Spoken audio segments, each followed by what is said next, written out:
alley-oop, and LeBron dunks it, and the Lakers lead by 11. Night 2 of the back-to-back tonight in Miami. Coverage begins at 3 p.m. right here on 710 ESPN. Meanwhile, we got Beto Duran, we got Clinton Yates, the big CY, sitting in for Travis Lee today. 4 days until the new year.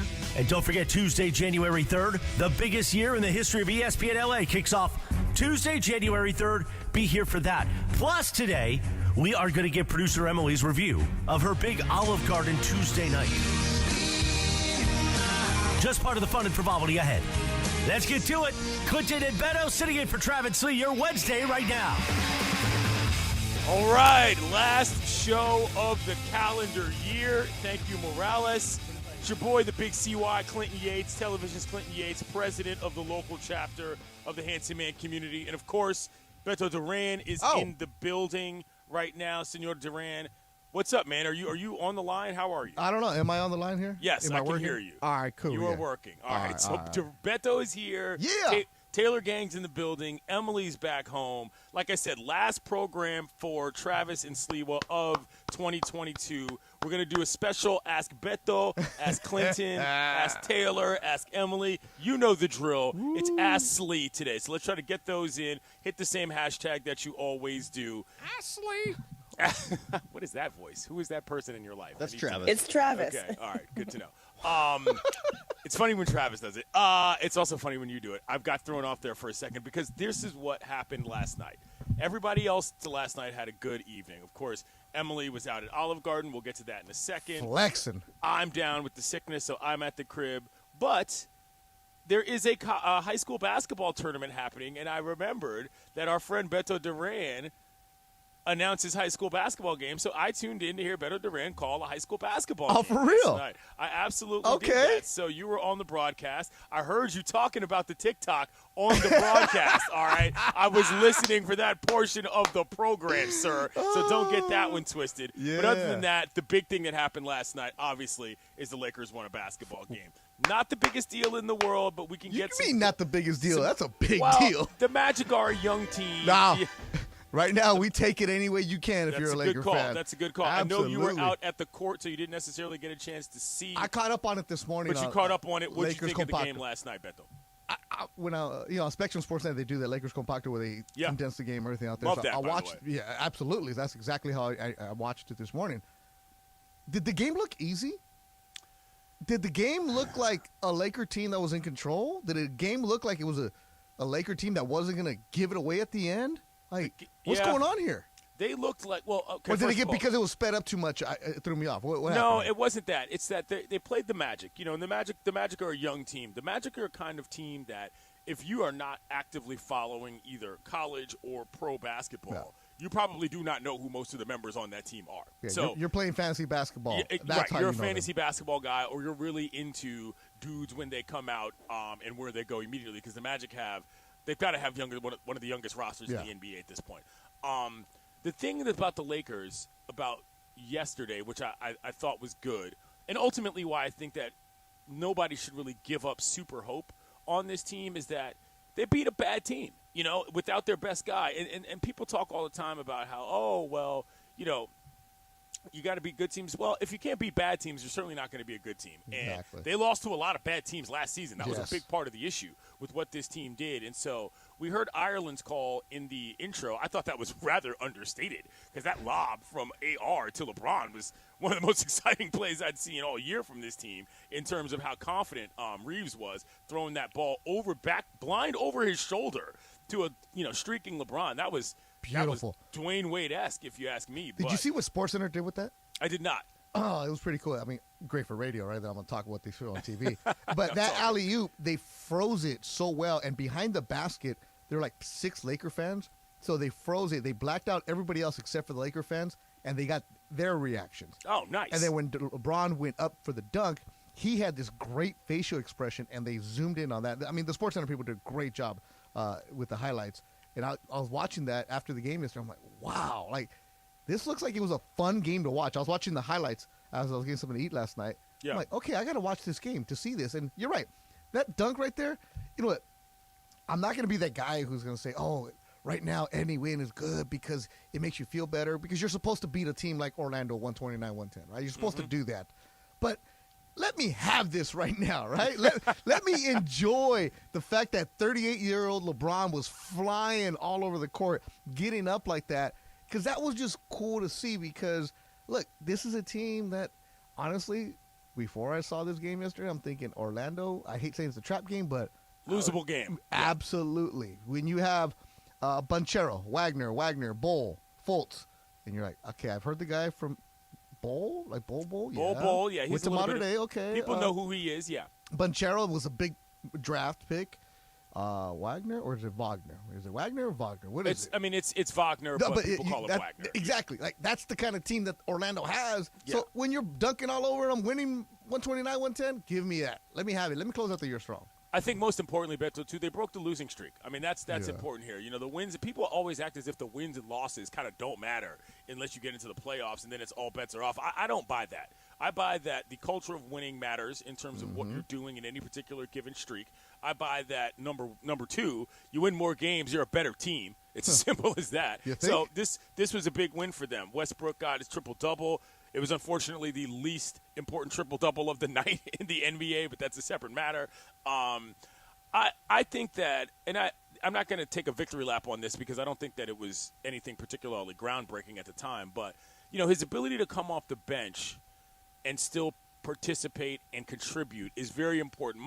My solution to this was, at the time, if he comes off the bench and gets triple-doubles that do not involve points, well, then you've got the best possible Russell Westbrook you can get. That hasn't necessarily been the case, but the production has gone up since he's become a reserve player, sort of a sixth-man captain kind of role, and I think that it's been about as good as you can get. Now, the issue with that, Beto, he said, quote, by the way, I'm a hooper. I can do anything, anytime, anywhere. I'll continue to do what is asked of me until further notice. I love that. As if he's getting an eviction somehow on his locker. For him, kind of being sent to the bench, that's an eviction for him. That's true. Yeah. You know, but I love that attitude of saying, I'm a hooper. Because, you know, you have guys that play basketball, then you have the hoopers, right? Yeah. There's a distinction there. And he said, I will play.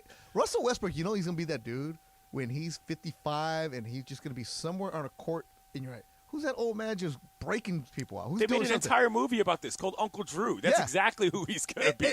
And going to be salty as can be, just busting these kids and saying, ba, ba, ba, ba, going after him, man. They showed some interest in some fight last night, which is important because after we talked about yesterday, LeBron saying, I don't know if we've thrown too much dirt on our own grave. That was concerning. They got a big win in Orlando. Now, I think háblame. What do we got? I mean, we got a lot more stuff going on, but I think my thing with the Lakers at this point is it's almost like every game is its own individual situation in terms of what you can expect, whether it's the opponent, whether or not it's just breaking a losing streak, whether or not it's LeBron potentially getting closer to the record. There's like a little mini problem to solve every single game played. I think Westbrook solved a little bit of a problem last night, and I really like AR and LeBron kind of being on the same page. A confident Austin Reeves, Taylor lookalike, is more important to this team, you know what I'm saying, than I think. How, by the way, Taylor, if you walk down the street in an Austin Reeves jersey and people told you, and like we told people you were Austin Reeves, do you think they'd believe you? I like how you're using the name or the nickname AR now. After yesterday, right. We just sort of discovered that AR is a nickname, and it's much shorter. So do you think people would think that you were possibly him in public? No, not true Laker fans. Come on now. No. We're not saying true Laker fans. Just Laker fans. All right, in Hermosa. All right, let's do it. Let's try it out. But not a jersey. How about? I gotta lose a bet though. Come on. No, not a jersey. Like we need some official team gear practice stuff. So it looks like you just came from El Segundo or whatever. Practice jersey. There you go. The name's AR. Yeah, you're about what, 6'5", something like that. Something like that. You can get away with it. I swear. All right, you walk next to me in Hermosa, people are going to think that we're doing a story about you. That's true. Let's go. Oh, that's a great idea. Take the bike down there. Yeah. That's a good April Fool's bit for next year. You know what I'm saying? You'd be like, oh, Austin's into some really weird hobby, and you go do this whole story where he's like, I don't know. Need some clout.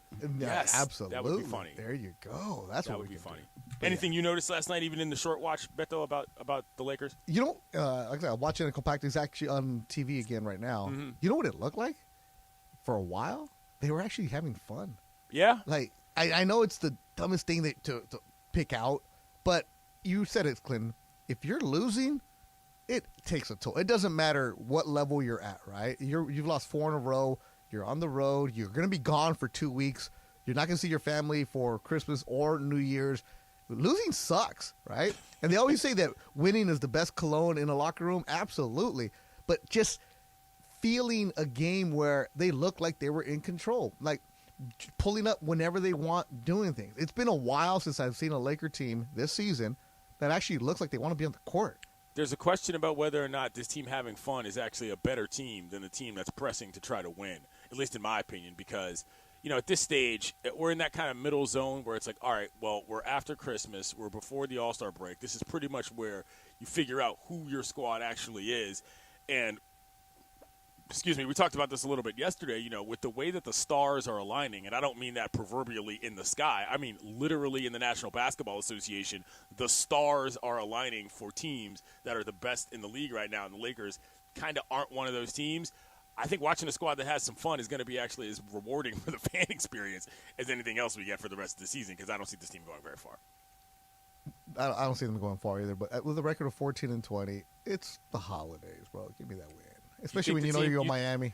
Yeah. Do you think this team finishes 500? Damn, I don't know. That's a tough question. Yeah. Taylor, do you see this team getting to 500? Oh, no, absolutely. Wow, absolutely not. Come on, okay. The Kings fan, of course, is going to tell you that. Well, I mean, that's why I asked him, is because if the Lakers don't finish 500, somebody's got to finish somewhere else. You think the Kings are going to finish 500? I mean, they're going to light the beam, baby. That's yeah, all. Right now, they're above 500. That's what I'm saying. Do you think they're going to finish there?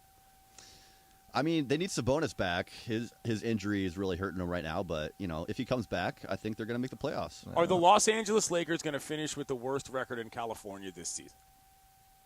Oh, wow. That's the question I'm asking as far as the NBA is concerned. That's in play. California. The Clippers are up there. That's completely in play. The Warriors are good.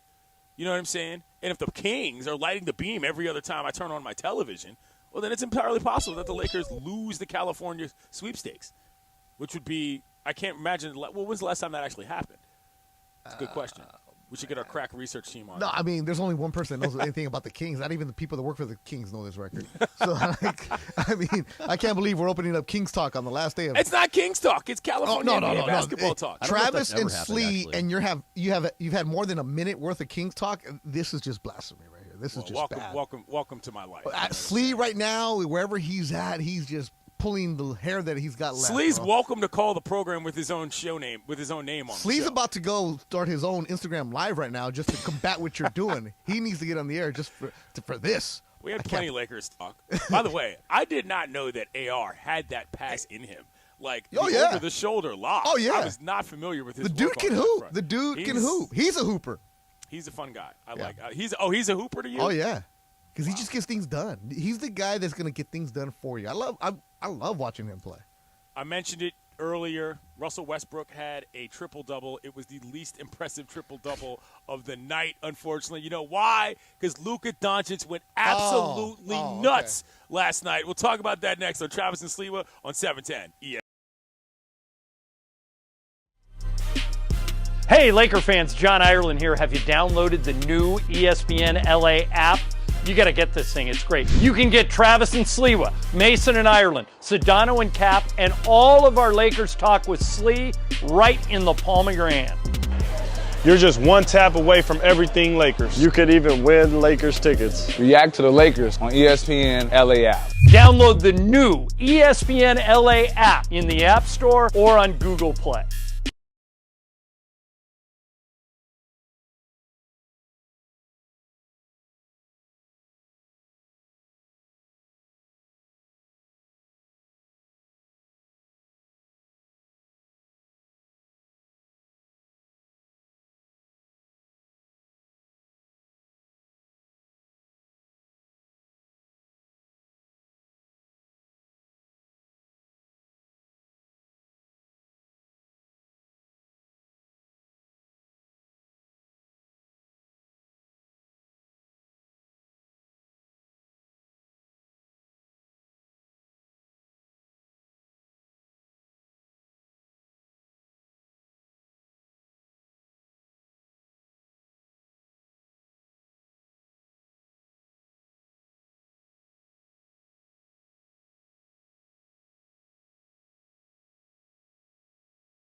For Lakers basketball, 710 ESPN right now.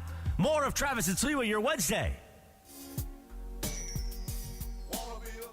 Baller, shot caller, 20-inch made, Tony Impala. What a great song. This, as far as I'm concerned, is a Negro spiritual on every single level.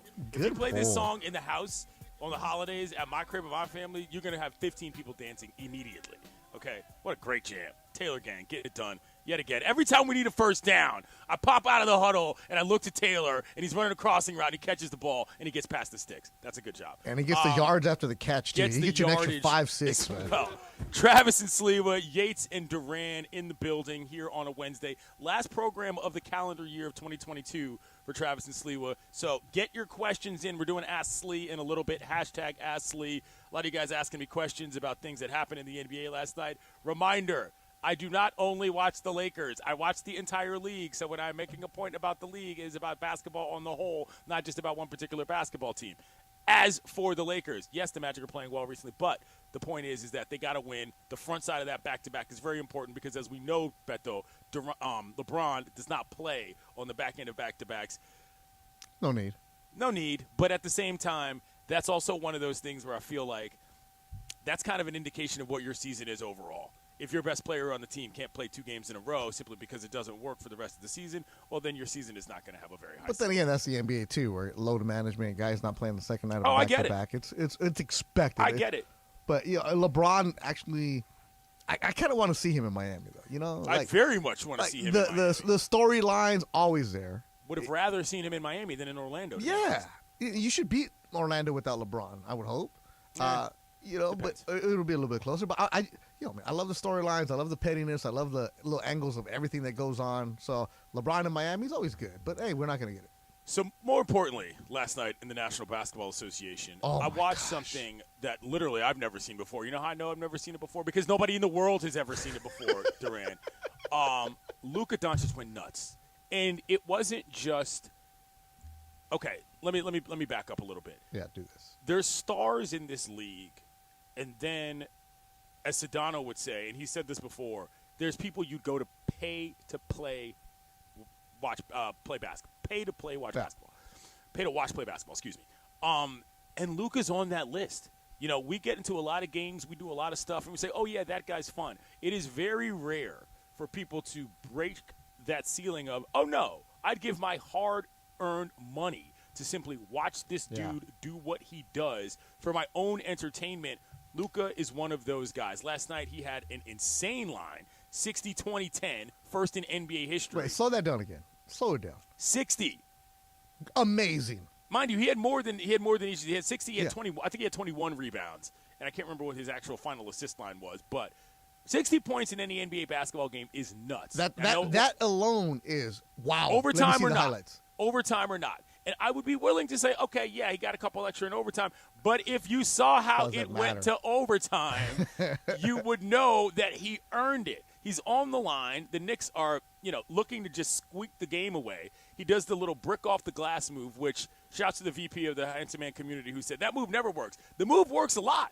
Guys just don't make the shot. That's the thing. He got the rebound back, made the actual shot, and then proceeded to blow the Knicks out in overtime. It was one of the most impressive, dominant performances I've seen in a long time. Beto, have you seen a player like Luka who you just thought, this guy could do anything at any given time in a long time? 60, 21, 10, and 2 steals while you're at it. 5 offensive rebounds, getting it done. But when you look at Luka Doncic, right, you're wondering when he comes into town, okay, am I really going to do this? Absolutely, you're going to spend some money. And I'm the guy who's, if it's free, it's me, give me 3. Right. I'm actually looking like, okay, you know what? If your son asks or your friend, like somebody important asks, hey, let's go watch this game. Like, yeah, you know what? I'll shell out some money for this guy right now. They're going to play the Lakers. It's going to be an ugly game. Good, because I'm going to the Luka show. This is exactly the kind of guy. This is like, remember when the Clippers were bad and they used to advertise visiting players? Yeah. And this would be, hey, Luka Doncic coming to town against the Absolutely. Clippers. Like, this is the guy around the league. And you see this where games are going on. You know, there's that league pass alert that lets you know when a game goes down to the crunch wire. Yeah, it's great, right? If you're a basketball fan, you just know what's going on. But you get the Luka updates. That's what happened. So last night I'm working these games, the Classic at Damian, and I'm looking at Twitter, and all I see is Luka. Just when your tweet is just one word, when it's a name, and it's not Luka Doncic scored 60, blah, blah, blah. No, it was just Luka. Yeah. Like there was a whole thread of this. I'm like, what is going on? I thought he hit a game winner. The big thing it said on my TL was, I'm sorry, Luka did what? And Yeah. it was a lot of that. People who couldn't even, on first take, describe what it is. And that first take, I mean, to themselves, not the television program. Describe what it is that they heard. Here's the best part, though, Beto. After he does this masterful performance, he gets on a microphone, talking post-game, and here's what he says. I'm tired as hell. You can rest later. You're young. I need a recovery beer. Yes! Yeah, that's my guy right there. Build the statue for him yesterday, okay? I need a recovery beer immediately after a game. Two things about this, Beto. Number one, comic timing in a good spot. Who is thinking to drop a joke right there? Two, honesty. He actually drinks recovery beers. For all of us who know full well what the hair of the dog is and have executed this task on multiple occasions, one of us. One of us. I can't believe he said that after a game, just offhand. Quote of the year in the NBA after the game of the year. Don't ask me any more questions. I didn't hear that part. That's Yes, amazing. I need a recovery beer. First of all, not just a beer, a recovery beer, because we know very important. You got to get the carbs back in you, right? This kind of reminds when I used to work at Carriage Cross Park in Carson, right? When I was a rec leader there, you would see the dudes get off of work, they show up, and they're playing pickup. I got next, blah, blah, blah. And you see the dudes, they have the brown bag, right? They get done running full court. They either go smoke a cigarette or they go to get their talk can, and then they come back out, and they're still lighting up the young kids, right? Like the old man basketball. It's just straight park league getting after it. And you're like, how's that dude balling if he's all loaded right now? Because he could do it. An NBA player saying, I need a recovery beer, it had to be a European player. It had to be. Absolutely. Legendary. Yeah. This is why I missed the boat where I should have been a reporter. I should have been a reporter in the 70s and 80s where you used to go see guys icing their arm in the tub, and what do they have? A cigarette and a tall boy as they're talking to the media, right? Or, back to Jim Leland. That kind of era where reporters and players are going back and forth arguing about things. You've heard legendary stories of guys going out to bars and they run into each other, and that's where you get the beat, right? It was before everybody had a computer in their phone, on their pocket, right? Where before everybody's getting the gotcha what's going on. Like, imagine Luka Doncic, and you've seen it, where guys are just having a beer at their locker. That's what you want to have. Remember, Don Nelson did that. Donnie Nelson. Mavs legend, speaking of. So I came in, right, 25, 06, somewhere around that time. Okay. I used to, so Don Nelson I forget who he was coaching, but they get beat by somebody. It's a Clipper game, and he has a Coors Light.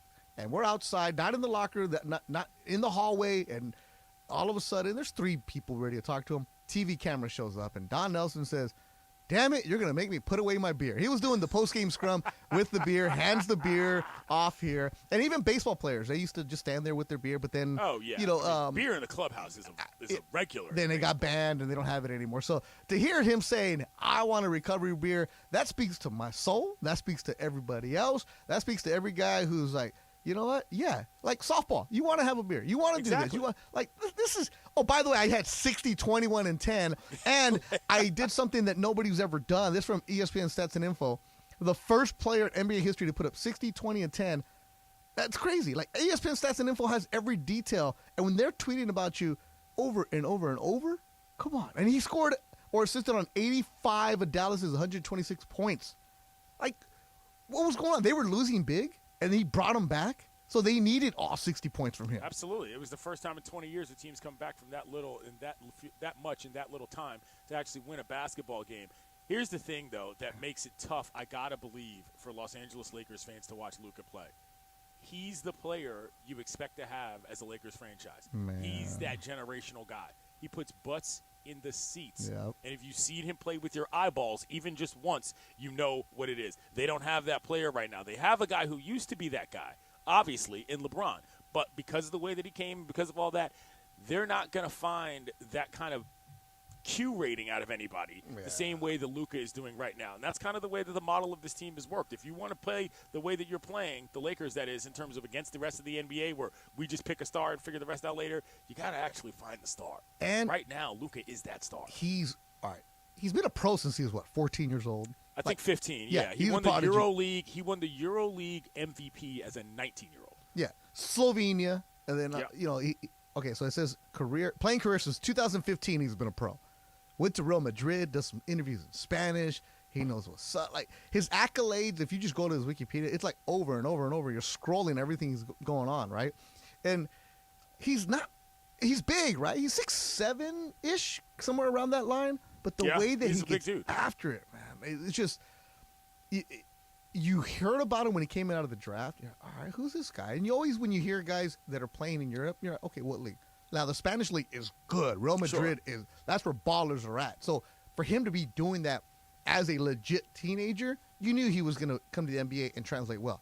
But not 60, 20, and 10. There was no way. There was no way to predict. And Nobody there was no way this. for anybody to understand how his personality was going to take to the Americas. You know what I'm saying? That's a real part of this. A lot of these European guys get over here, and because they're kind of limited with the language or they don't really like it as much as they do when they're not playing basketball, you don't get the full complement of who they are as human beings. You get all that with Luka. My man is talking about recovery beers after winning NBA basketball games. That's amazing.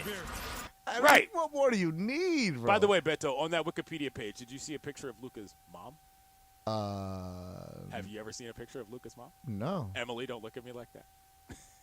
Should I? Just check that out on your own.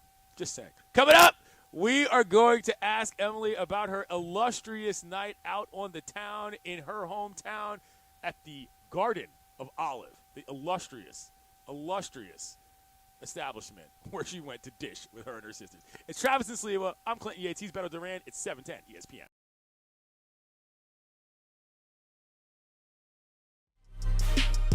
Hey, Laker fans, John Ireland here. Have you downloaded the new ESPN LA app? You got to get this thing. It's great. You can get Travis and Sliwa, Mason and Ireland, Sedano and Cap, and all of our Lakers talk with Slee right in the palm of your hand. You're just one tap away from everything Lakers. You could even win Lakers tickets. React to the Lakers on ESPN LA App. Download the new ESPN LA app in the App Store or on Google Play.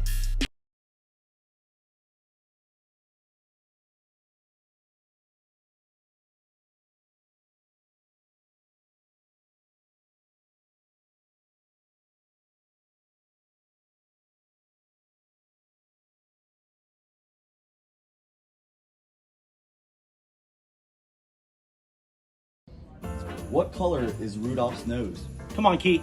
It's red. It's red. There you go. Who did Michael Jackson see kissing Santa Claus? His mother. No, mommy. Mommy. I saw mommy. Mother, but I said mother, mommy, Claus. same thing.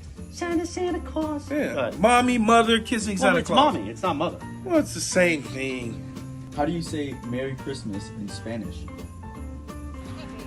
Merry Christmas. Oh yeah, that's right. Feliz Navidad. I knew that in elementary school. What am I thinking? You worked with producer Jorge for years. He Yeah, taught you. true. He taught you. Name Santa's reindeers. Oh boy. Oh God, yeah. So you got Rudolph, Pixar or somebody like that? Blixen. Donner. No, not the Donner. No. No. Oh. No. Blixer or Flixer or something. We got Rudolph. Flixer. Man, I don't remember. Finish the lyrics. I just want you for my own, more than you could ever know. My Christmas. No, my Mariah Carey. Yeah, but finish the lyrics. All I want for you Christmas is you. Yeah, Mariah. I knew it was Mariah. Good job, Keith. Happy holidays, Merry Christmas, and thanks for tuning in each and every single morning on 710 ESPN.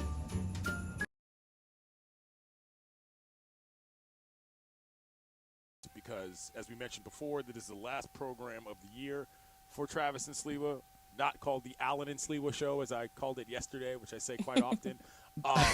Emily's back home. I didn't even catch that. Allen Right, and yeah. Sliwa Show. I know. That's what's funny about it, is that you said the first name and then the ampersand and then the last name. Is that they're two different names? They're not. Anyway, so Emily, you went last night. This was a big ballyhooed event. You're going to go stunt on all your hometown people. Not really. but you went to Olive Garden because you wanted to go to a chain restaurant with your family. I saw some pictures online. Yes. I saw you sent us a little warm-up shot of the intro to the Olive Garden as before the proceedings, before the things proceeded. How did it go? Take us through it. Please explain. Well, it was lovely. We dressed to the sixes, so it was everyone was in their nicest sweaters. So nicest Patagonia. Evenings, right, exactly. It started off funny because my younger sister came downstairs and looked at my older sister and just started, "You're wearing a brown sweater?" Apparently, she had stolen this sweater. So it started off really great with a lot of tension in the house because it ended up being like, "When did you steal my sweater? Where's my necklace?" All that good stuff. How old are you? Like 12, 13? I imagine this is a lifelong problem for sisters. I don't imagine there's an age limit on stealing each other's clothes. Forever. Of course not. It's 26, 28, and 24. So, oh, wow. Yeah, okay. All right. And then we go to Olive Garden. I pick up my best friend from high school on the way. And then we get to Olive Garden. We sit down at our table of 6. We actually did have to wait for 30 minutes to get seated because it was hopping at this Olive Garden in the middle of Virginia. So hold on. Did you guys do the night. "we'll go to the bar while we wait for our table" move? Or no? Did you just sit in the lobby with your phones? I suggested the bar. They were like, "No, we'll just wait in the lobby." I was like, "Okay, whatever."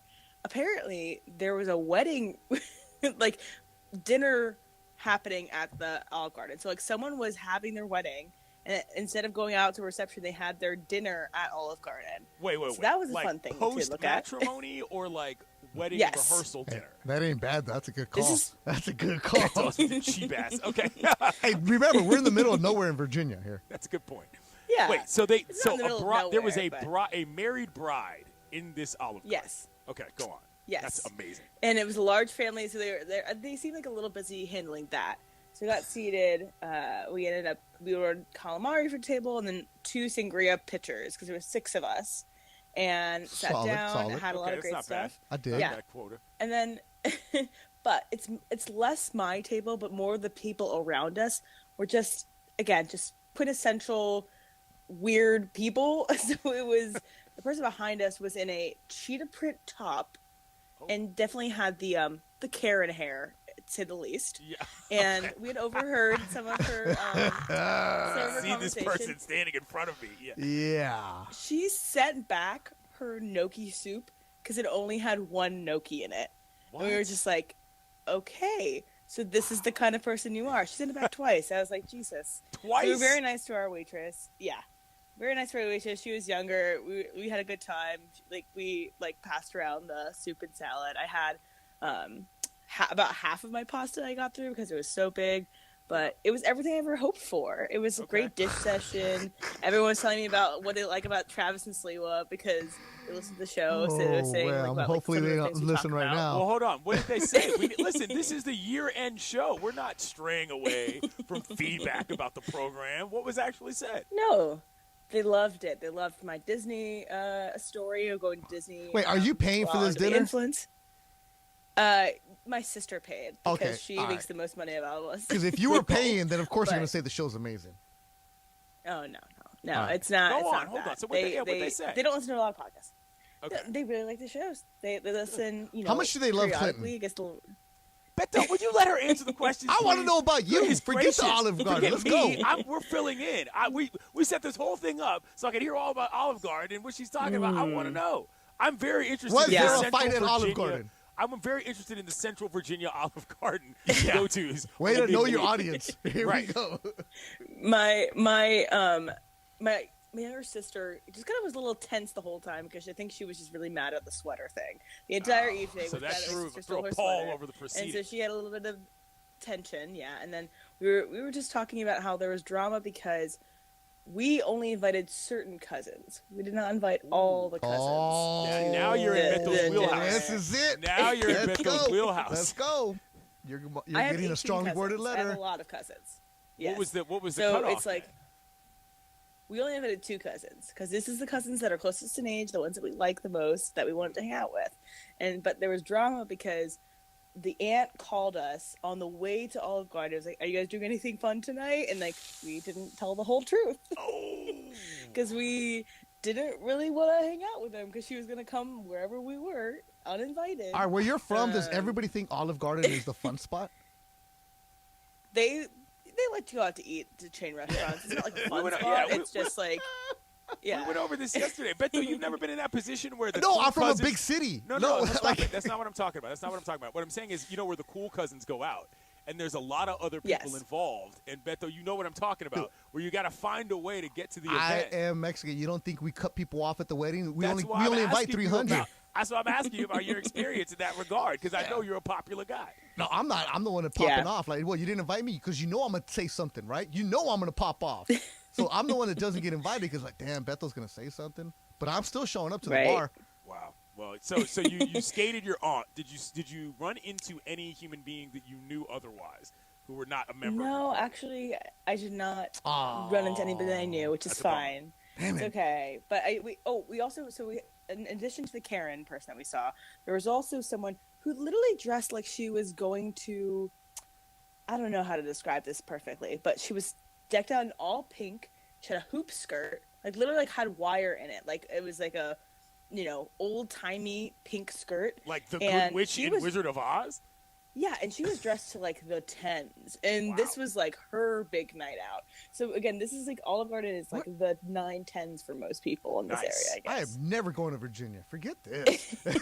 You live in Northern Virginia. It's very different. Yeah, Virginia's a whole other world. You'd love Northern Virginia. No, I'm okay. Okay, well you've never been. That's why. Well, then you're not the high school quarterback who got fat and is at the bar sitting by himself. No, he was not sitting at the bar. Oh. No, not that night. But it was fun. It was Did good. you see the homecoming queen that you didn't like sitting there by herself? Beto, these are very specific. We talked about her. Nice. I know, because I know who this is. This is the Mean Girls Club right here. There's nothing Mean Girls about it. Yes, they are. You're the Mean Girls, aren't you, Emily? You don't know. I'm not a mean girl. No, your crew. We just like to gossip. Everyone likes to gossip. Every girl group likes to gossip. Let me tell you that. Yeah, Beto, you don't know. If you think Emily is in any sort of Mean Girl crew, Beto, you don't know real Mean Girl. No. I'm saying this is Mean Girl-esque of what they did. They went to go gossip and say how amazing their lives are, which I'm all for. Which is always great. I'm all for it. I'm all for that. That's just hanging out, bro. So you had a good time last night, Emily?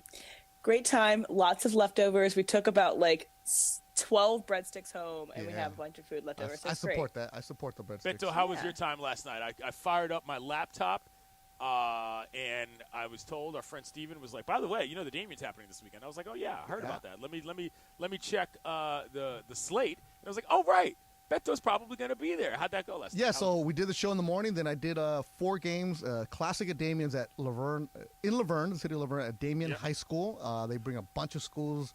Like over 112 teams were playing. So I did the top division. So I got to see a school called Harvard Westlake. Ballers. Yeah. They have 3 kids committed to the Ivy Leagues. Then I saw Notre Dame with Master P's son, Mercy Miller, playing. He's really good. He's committed to Houston. Oh, really? Yeah. And then Master P's been in the news recently for not supporting his kids. So that's kind of awesome. Oh, is it? I don't know. You didn't hear about this? Nah, man. Lil Romeo took him to task and said basically he was broke because he had to pay all of his dad's tax debts from all the money he made as an artist. That's a separate discussion. That's a separate discussion, yeah. But this kid, Mercy Miller, he's really nice. He's going. Then I saw, Notre Dame played. Harvard Westlake played.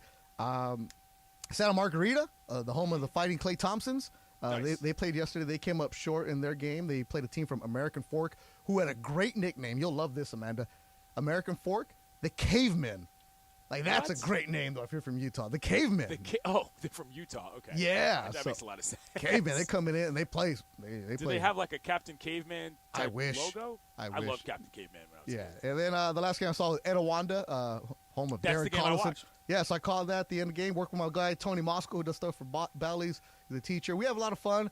It's streamed on NFHS, so it's cool to work with and just to see these kids. The cool thing that happened, I actually posted on my Instagram.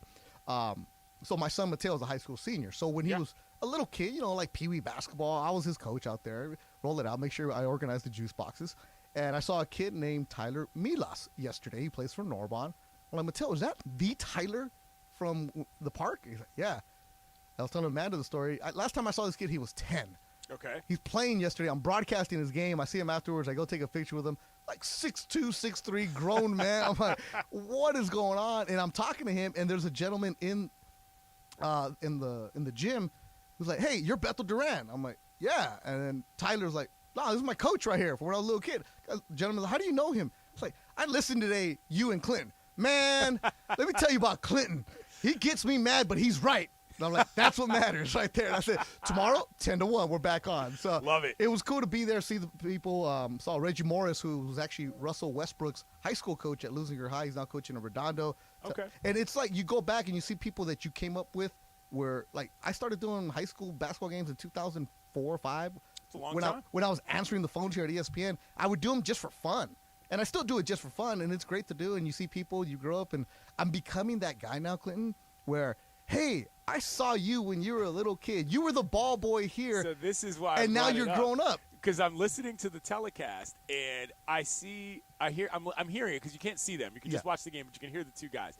And your co-host goes, "Well, dang, Beto, you know everybody." I'm like, how are you still getting this from people you're working with? This guy's older than you. Of course you know everybody, because Beto's like pulling out of the broadcast to shake hands. You can hear his voice trailing away from the mic. "Hey, how you doing?" You know, shaking hands and stuff. It was really funny. I'm glad it was a good experience. Yeah, I'm sure there were a lot of people there who were happy to see you. Yeah, it's fun to do. You show up and you forget that, we come to a studio and we sit here by ourselves like I am today, or if you're in here, you and I and the producer and our bosses, and you forget that you're making that connection with my boys who are driving for UPS or guys working at the airport that I know, and it's like you're helping people get through the day. So, we get done with the show, you go home, you go do things out here and there, and it's like, oh, hey, thank you for doing this. Thank you for doing that. Appreciate that, man. It feels really cool to connect with the people. And that's all I say. Get out with the people. Press the flesh. That's what Absolutely. I need to get out to that tournament. I'm told it's one of the best high school basketball tournaments in America. Really I've yet to do it, but I'm glad I got to tune in last night. Looked like it was a long time. Coming up, you know what it is. Hashtag Askley. But we're all here, and guess who's going to join? Her name's Amanda, and she's our boss. It's Travis and Sliwa, Clinton Yates, Beto Duran.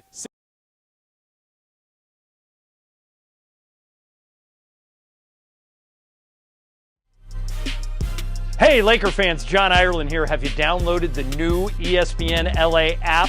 You got to get this thing. It's great. You can get Travis and Sliwa, Mason and Ireland, Sedano and Cap, and all of our Lakers talk with Slee right in the palm of your hand. You're just one tap away from everything Lakers. You could even win Lakers tickets. React to the Lakers on ESPN LA App. Download the new ESPN LA app in the App Store or on Google Play. What color is Rudolph's nose? Come on, Keith. It's red. It's red. There you go. Who did Michael Jackson see kissing Santa Claus? His mother. No, mommy. Mommy. I saw mommy. A mother, but I said mother, mommy, Santa Claus. same thing. Santa Claus. Yeah. Good. Mommy, mother, kissing Well, Santa it's Claus. mommy. It's not mother. Well, it's the same thing. How do you say Merry Christmas in Spanish? Merry Christmas. Oh yeah, that's right. Feliz Navidad. I knew that in elementary school. What am I thinking? You worked with producer Jorge for years. He Yeah, taught you. true. He taught you. Name Santa's reindeers. Oh boy. Oh God, yeah. So you got Rudolph, Pixar or somebody like that? Blitzen. Donner? No, not the Donner. No? No. Oh. No. Blixer or Flixer or something. We got Rudolph. Rudolph. Flixer. Man, I don't remember. Finish the lyrics. I just want you for my own, more than you could ever know. My Christmas. No, my Mariah Carey. Yeah, but finish the lyrics. All I want for you Christmas is you. Yeah, Mariah. I knew it was Mariah. Good job, Keeks. Happy holidays, Merry Christmas, and thanks for tuning in each and every single morning on 710 ESPN.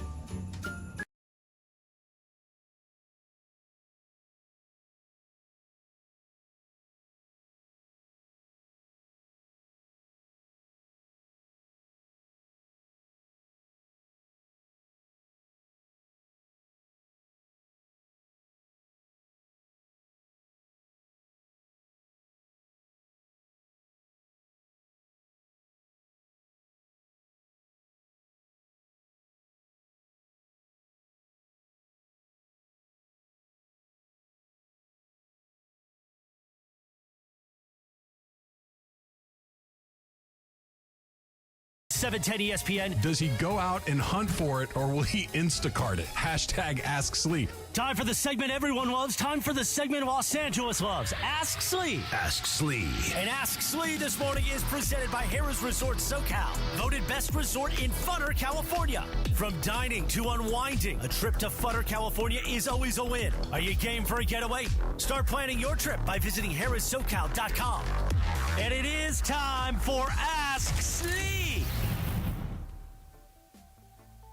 All right, it's time for Ask Slee, Travis and Sliwa, Duran and Yates. Last program of 2022. I almost forgot that this was the theme music for this. I was kind of hoping for the Sliwa sunset music, but that's okay. Emily, how do you want to do? Do you want to read some off? We'll go. Do you want to go to the phones? But this is your let's segment. Let's go to phones first. Let's go to the phones. Yeah. Let's go. Jason in Downey, you're on 710 ESPN with Beto Duran and Clinton Yates. Hey, it's a big pleasure being on the last Ask Slee of the year. So my Ask Slee for today is, in the movie Mr. Deeds, Deeds finds out that his uncle has a water fountain of Hawaiian Punch. If you had this water fountain, what would be your choice of beverage? And it has to be non-alcoholic. I'm going with Cool Blue Gatorade. Have a great Excellent. year. Happy New Year, guys. Thank you, Jason. That's an excellent question. I like the non-alcoholic. Beto, stop complaining. Just go with the bit, okay? Go with the bit. Engage the premise, okay? Let's do that, all right? Let's engage the premise. Right. I would say, and this is funny because as I've been down with the sickness, I've been drinking a lot of this as a way to stay hydrated. Minute Maid Fruit Punch is my jam, dog. Minute Maid Fruit Punch, Minute Maid Berry Punch, and Minute Maid Fruit Punch, Minute Maid Tropical Punch, and Minute Maid Berry Punch. In that order are my top 3 soft drinks that aren't like healthy green juices or whatever, you know what I'm saying, on the list. I typically do it this way, Beto. Hold up. Top 3, huh? I drink half of it. I drink half of it, like full freight, if you will, and then I mix the other half with water, and so you get like 1.5 things out of it because it's actually a little too juicy. You know what I'm saying? And sometimes, you know how like lemonade, you get it and it's a little too sweet, and you want to cut it with some water so it's a little bit more drinkable. That's how I operate with my Minute Maid Fruit Punches. By the gallon, by the way. And I take them to the face because I'm the only one who lives here. So that's what I would have in my fountain.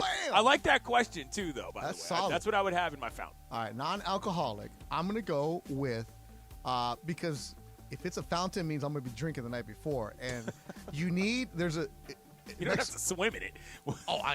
I'm swimming in it, baby. If I can afford a fountain of drinks, you know I'm getting hammered on Camus the night before or tequila like no other. Electrolyte, which is it's the recovery hydration, right? That's what you need, and it's not electrolyte. You got to say it in Spanish. Electrolyte. Palmolive. Yeah. That Gatorade. All this. Yeah. But if that's not available. Vaporube. Sorry. Vaporube. Vaporube. That's the maple rub. I learned that from Laura. Anyway, go on. Yeah. Give me the old school traditional Gatorade, that yellow one, right? Just give me that because that's going to wake me up. I love the way it tastes because a cold Gatorade, whether you need it, you're sick, whatever it is, boom, so give me that Gatorade. Gatorade, the electrolites. I got to add that one to the list. My favorite thing in the world, Beto, are like brand name English words pronounced in Spanish. That's like one of the funniest things. That's a whole thing. Palmolive is another one, which I enjoy. Vaporu, that's it. You get rid of the B, Vaporu. There it is. That's Beto Bismol, that's it. Taylor, what about you? This is tough, but I think I'm going to go with Squirt. Give me the Squirt. Squirt. Wow. Yeah. Okay. I want the Mexican Squirt with the cane Squirt's sugar. Really sweet. I feel like that would get in your eyes. Kind of messy. I guess we're not all swimming in the fountain like that. That's fair. Emily, what about you? I think Dr. Pepper would be up there for me. I love Dr. Pepper. Strong. And then orange juice, probably. I love orange juice, love Dr. Pepper. Just not together. I don't think I'd put them together. Okay. But all right, here's the next one. Hashtag Ask Clinton. How many beers do you think Beto can throw down in a single drink sesh? Oh, that's easy. That depends on a lot. I mean, I feel like, well, it depends on where you're going, what we're doing. If we're in Beto's backyard, I'm sure Beto and I can handle a case of beer between the two of us. Absolutely. You know what I'm saying? Like, that's not even a question.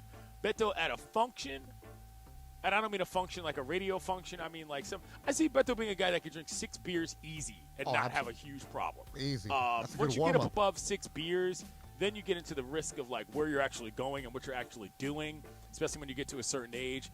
I thought about this yesterday too because there's a topic I want to bring up later in the show, though, which is like drinking at functions, particularly work functions, is always a tricky task. Yeah, don't do it. You know what I'm saying? Yeah. So, like, you never really know. And that's when you don't want to find out the hard way either. You know what I'm saying? Shouts to Amanda, by the way, who does not have a camera on her, so I can't see her. Yeah, it's no. But to answer your question, if they're like Modelo's, 18 pack, easy. Like when I play golf, there's 18 holes, 18 beers. Let's go. Right. That makes sense. That adds up. Yeah, that adds easy up. work. What do we got next? All right, this one's from Casper Villa. He says, "Is it okay to give flowers on the first date? Asking for a friend." Beto, you start. Absolutely. That's old school, traditional gentleman. Why not? Now, are you going to go bouquet of roses, spend hundreds? Nah. Just a small little bouquet, some carnations, something in there. Yeah, it shows some class. Do that.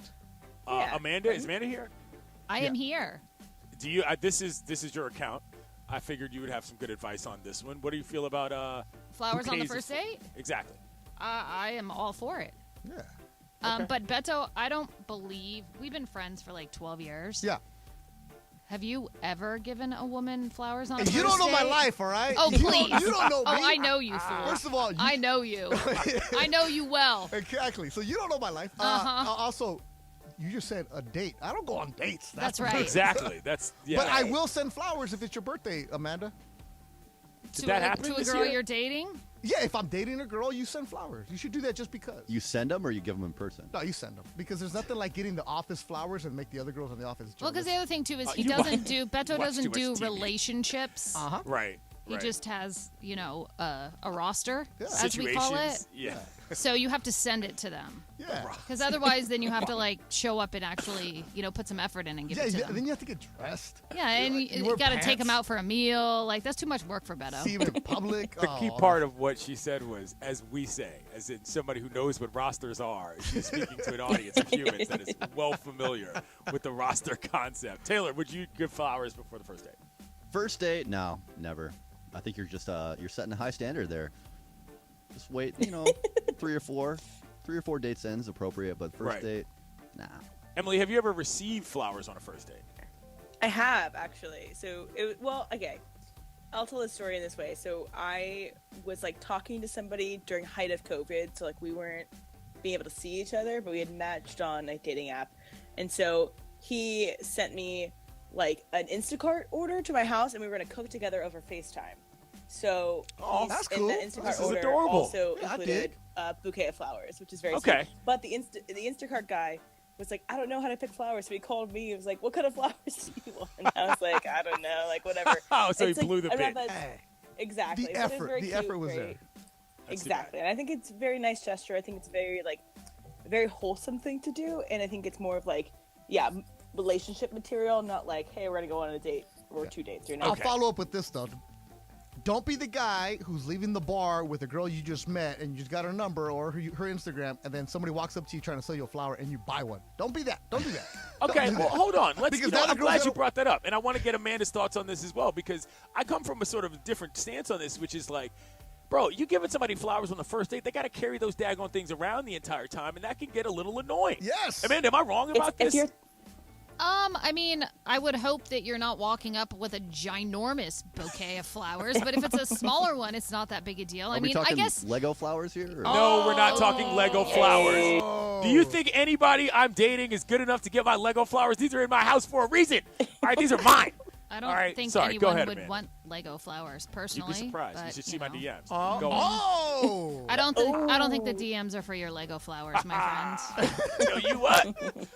Land them bricks. No, I'm joking. But so it's not a big deal because I sort of feel like flowers, to your point, Beto, at the end of the night, it's okay, here, take this and take it home. You don't have to deal with this. Or I don't know where you're going after this. I do not want you to have to be saddled with these, plants. But I think the thing is, it depends. If you're going to dinner, right? You guys are meeting and you're going to dinner. Oh, if you're meeting her, no. You got to have the flowers at her place. So you can say, oh. And no, then you're going to go pick her vase. up, and then she can put it in a vase. Yeah. a But vase. if you're meeting there, dinner, it's easy to just set it to the side. It just depends what you're doing. Yeah, okay. But I think it shows that you're a gentleman. I don't know. I personally, I think it's very thoughtful. You know what? Let me go to my and appreciative. It's like it's like opening doors and pulling out the chair. Yeah, like all those kind of like antiquated things that are antiquated. Kind of nice That's to get normal. sometimes. No, Beto, you would be surprised. Stop There are it. a lot of guys out there that are not gentlemen. Like, Beto, do you execute the sidewalk rule? Oh my gosh. What do I execute? I do. I do that even with my I'll friends. shank somebody, Clinton, man. can I tell you that for me as a woman, when a guy does that, that is like the thing that like melts my heart. Like, he's a must, keeper. dude. Yeah. Oh no, I mean, but there's a lot of guys out there that don't do Stop that. it. That's unbelievable to me. Like, how do you not do that? That's like step one out of everything. Beto, I feel like you even do that with me. Like when we're if we're I do walking that all down the time. street. Every woman I know, if we're walking down the Even as street, a I'm walking friend. on the outside. Yeah. Right? Yeah. Yeah. No, my daughter knows. She's known since she was a little kid. Well, she's 12 now, but I mean, when she was younger, would tell her brother, Mateo, the sidewalk, get over here. I'm like, tell like 10. Okay. Like, no, that's like the old school Mexican way of being brought up where you do this, you do this. Like, no, open the door. Don't never let the woman pump her own gas. You like things like that, man. Flowers. Chivalry has died. It's not. In a lot of men. Yes, it has. Well, then. Barely died with Beto. No. I'm the one that's keeping it alive, man. With your roster? How's that? He does it for he does it for all of them. Too high. The joke. He's a gentleman with his whole roster. This fool. Keep the Astleys coming. We will get to them as the program proceeds. It's the last one of 2022. Coming up, we're going to review the top sports moments of the year for Los Angeles. I'm Clinton Yates. He's Beto Duran. This is 710.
Last night in Orlando, night 2 of the back-to-back in Florida. Tonight in Miami, coverage begins at 3 p.m. after Mason and Ireland. The Toyota Lakers countdown to tip-off right here. Your flagship station for Lakers basketball, 710 ESPN right now. More of Travis and Sliwa your Wednesday. Travis and Sliwa, Duran and Yates. Happy Wednesday, kiddos, here at 710 ESPN. Last program of the 2022 calendar year. Crazy. It's the end of the year, so we're sort of, we're going to now recap some of the big moments of the year in Los Angeles. I know that this time of year gets people kind of wispy and nostalgic for things that have happened over the course of the previous 12 months. And, there was a time when I was really big in the year-end lists and, ranking this, that, and a third. And it's always kind of a fun way to take stock and look at, what's happened over the course of the past, whatever year that we've existed. But Emily and I were talking about this before the show, Beto, and, there hasn't been really that many great sports moments in L.A. this year. Now, I'm going to go ahead and say the top one is the Rams winning the Super Bowl. Absolutely. Simply because that was kind of obvious. I think there were a couple different elements to that. Number one, we are the home of the Rams, so that was a big deal for us. Number two, I thought it was cool because they won it at home. That was that's happened, twice in the last 3 years in the 4 years in the NFL, and it had never happened before. It used to be this big holy grail that we'd all be like, oh, my God, maybe the Vikings can make it, and they can win it in their dome, whatever. No, happened twice. Bucs did it, and the Rams did it, which was I guess it's old hat now, but still quite a cool feeling. Obviously, Emily, you were a big part of that broadcast for a while, and so that was a good moment. What do you remember most from the Rams winning the Super Bowl in 2022? The fact that I was there. Because for so many years, I was so cynical about NFL coming back to LA. And I've said it many times that the NFL, for me, left when I was in junior high. And the Rams sucked. The Raiders sucked because they were trying to leave town. So their games were blacked out here in LA. So you wouldn't even see the home games because there was nobody going to the games because the adults knew what Georgia Frontier and the Raiders organization were trying to do. They're trying to get a new stadium. They did, and it worked out for them, right? For the business side for those teams. So you would always hear, oh, there's going to be a team in LA. I don't know how many projects there were. Me living in Carson, the Hacienda was going to get built. Farmers Field here in downtown LA, where you heard so many false promises, and you knew, as I grew up in the business, that LA was just getting used as a pawn to build another stadium somewhere else. Right? When you're watching games like Carolina, Jacksonville, they got teams. Why? And being from LA, you get that attitude of, oh, well, we don't need them because what happens? DirecTV comes along, and you start watching every game, and you have friends who become fans of other teams. So when LA got football back and the Rams were there, and Amanda hired me out to be JB Long's spotter, I was working on the broadcast. I'm like, this is cool, right? Then you start seeing Jeff Fisher's team get booed during the holidays. You're like, oh, man, maybe football should have stayed away because they suck, right? This is bad. And then McVay gets hired. So to see the whole progress of going from having nothing to being inside SoFi, and just to see the stadium come alive for Super Bowl. And, I've worked a lot of amazing things in my career, and working the Super Bowl has always been a dream. To work it in your own city, that was awesome. And then just the hell of a game, too. Just the game back and forth. I've always heard that Super Bowls are very corporate. Yeah, they are. All the big championship games are very corporate. You're not getting the hardcore fans. But I made sure that day at SoFi to walk around before the game and go to the very, very top. I was in the 500s up there. Wow. And because that's where the hardcore fans are going to be at there. And it was true. And, you had the hardcore fans who stuck with the Rams no matter what, who, they suck this, there's a lamb, blah, blah, blah. But to see them, the reward for them, like Henry Ramirez, a good friend of mine who's listening, Hazo, who's a big fan, they do the tailgates, they get after it, and to see that was cool for the city, because I've always said over and over, I love when LA is winning, not necessarily that I care about the team, but for the city, because you see it come alive, and that was cool, and to win it in your own stadium, the way that you beat the Niners, the way that you beat Joe Burrow, that was just cool to see, man. Absolutely. Emily, you're a part of the broadcast squad. What was it like for you in terms of following that whole team in that season? It was really cool because it was my first year with the team, and so the first time experiencing that, it was just really cool. But I love that each of their playoff wins was very distinct and it was just so cool to watch them almost be inevitable at the end. So it's the first, they blow out Carolina at SoFi, great win. Then they almost lose to Tom Brady. And then we also thought that they put Tom Brady into retirement, on that last drive where they didn't come back. Yeah. It was great, except for he came back, obviously. But at the time, it was really cool. And then that NFC Championship game, you're going against your team that you can never beat, that always beats you, especially in home. And the place was full of Niner fans. Everyone was kind of silent walking out of it at the end. It was very cool just to see, okay, this team is inevitable. And then I was also in the 500s, but I was in the auxiliary press box for the Super Bowl. I said it felt like it was the face of the sun because of how hot it was in SoFi that day. And I almost fell down a flight of stairs trying to get to it. But it was not fun. But it was such a cool thing just to be there to watch this team win that and on the way that they won it. And it's very cool. I mean, obviously this year sucks, and this year was not anything what we had last year, but it was very, I wouldn't trade that for anything. Right. For me, the memory of that Super Bowl was very interesting because it was one of the first times where I felt like I was really a part of something as an LA resident, but not as an LA resident and a sports fan, but not necessarily as a Rams fan because they played the Bengals obviously in that Super Bowl, and I went to college outside of Cincinnati, and so I got a lot of friends who were Bengals fans, and one of my buddies was like, "Dude, I'm coming to Los Angeles. I'm sleeping on your couch, and I'm going to the game." And I was like, "Sure, that sounds great," And so he came out. We had a blast. Showed him around a little bit, and we went to some of the Bengals events. Like, they had official tailgate parties and stuff. And I just remember thinking, like, this is kind of why I'm here. Big sporting events that no matter who's involved, people are going to enjoy them. And I didn't go to the game because I didn't want to deal with that, but I did go to a local establishment around the corner where there were a lot of black folks watching, and let me tell you, being at a bar when that halftime show played with a lot of old black folks from Los Angeles around my age, that alone was an experience and a half. They cleared out an entire dance floor in a place just for people to groove during halftime, and it was so much fun. And so I remember that season for being specifically about that Super Bowl being a moment that brought a lot of people together in Los Angeles. That was really cool. The halftime show, seeing it come alive from the press box, I'm pretty sure you saw it too, Emily, from where you're at, where they clear the field, and all of a sudden you see the pieces coming through, and you're like, what are they doing here? And you're guessing this because they're in commercial on TV.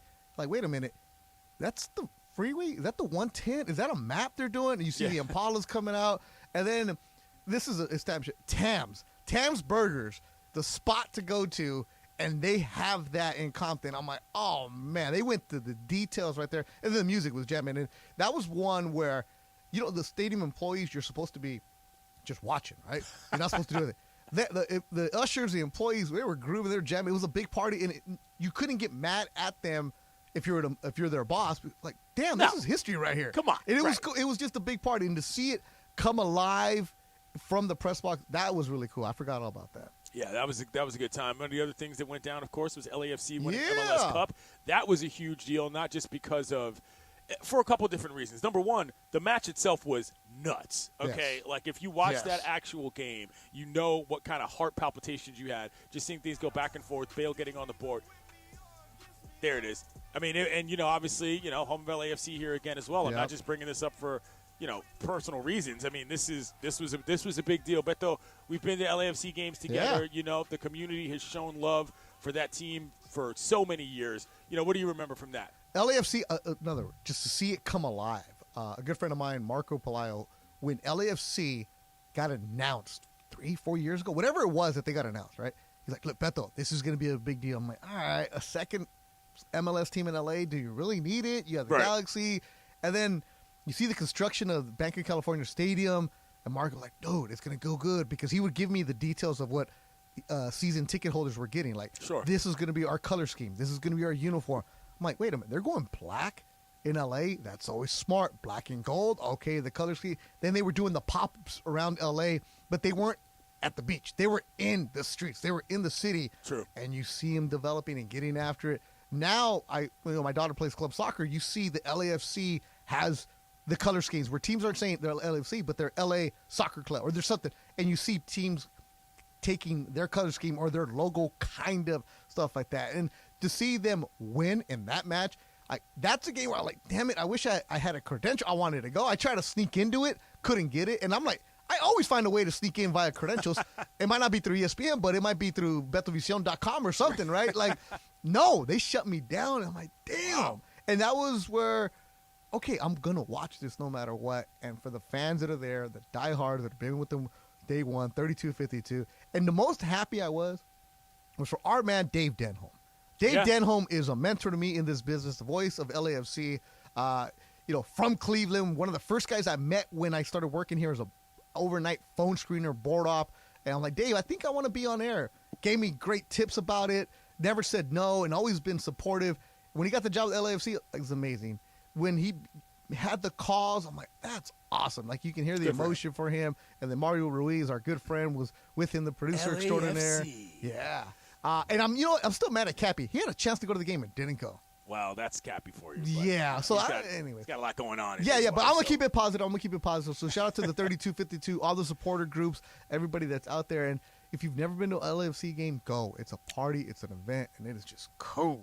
Last but not least, sort of good and bad on this list, of course, the MLB All-Star Game was in L.A. this year, and it was... No, that was the Clinton Yates All-Star Week. That was the Clinton Yates All-Star Week. A lot happened that week. We had a big event out in West Covina for the softball game and all that, but, it was an interesting day. It was very hot at the ballpark, because people forget there's a reason why they don't play games at 5 p.m. in California, because it's the surface of the sun, as Emily would say, so a lot of people learned a lot about. But then again, of course... something that I think was pretty special to this station, which was that Vin Scully passed this year. Yeah. And, we were all at a company dinner. I remember this like it was yesterday.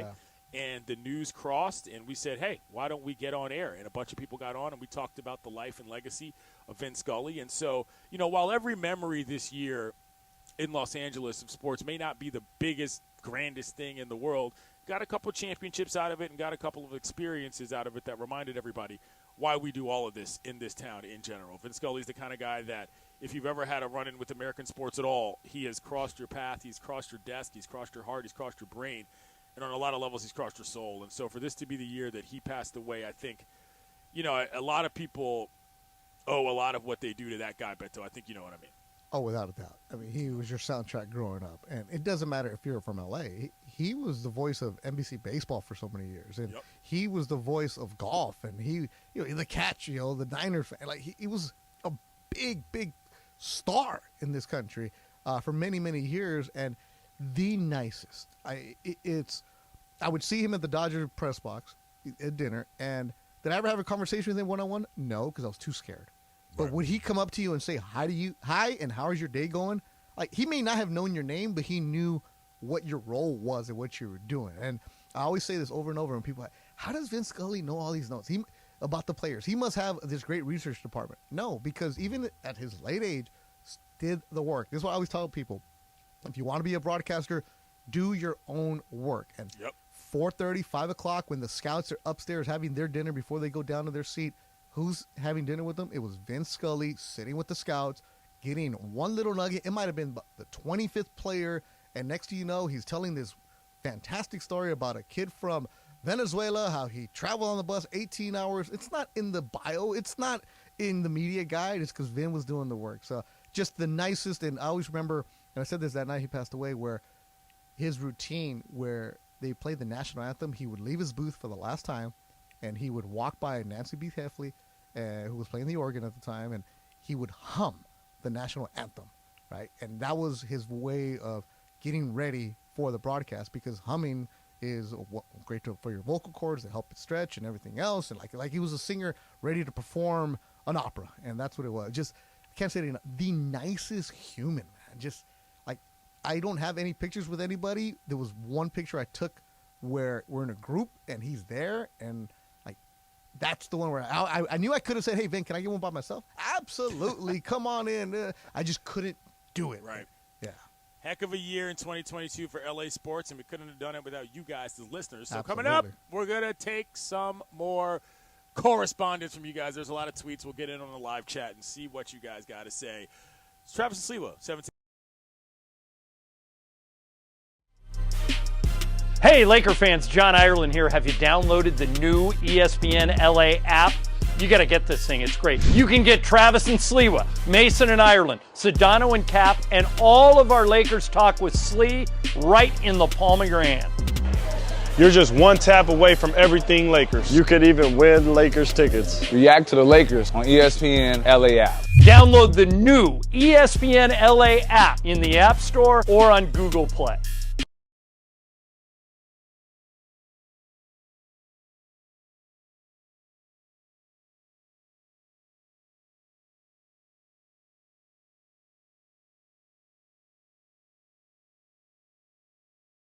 Favorite gift giver here in the office is John Ireland, because he's rich and he gives you money. It's really easy. John Ireland. He gives you money and he gives you a decent amount of it. Emily, she gives the best gifts. She's thoughtful and gives it consideration. It's not quick and easy. She's a good gift giver.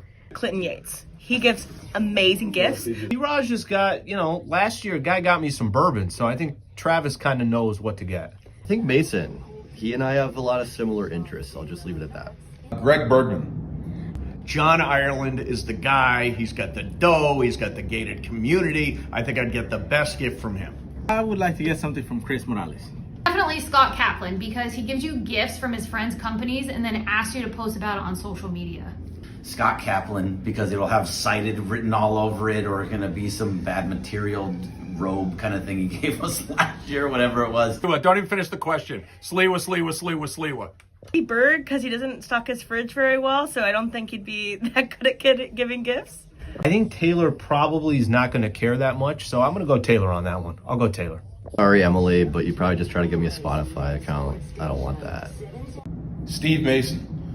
Alan Sliwa, no question. Alan Sliwa, don't want a gift from him. I don't think he's got good taste. He's got a Pixel phone. I mean, come on.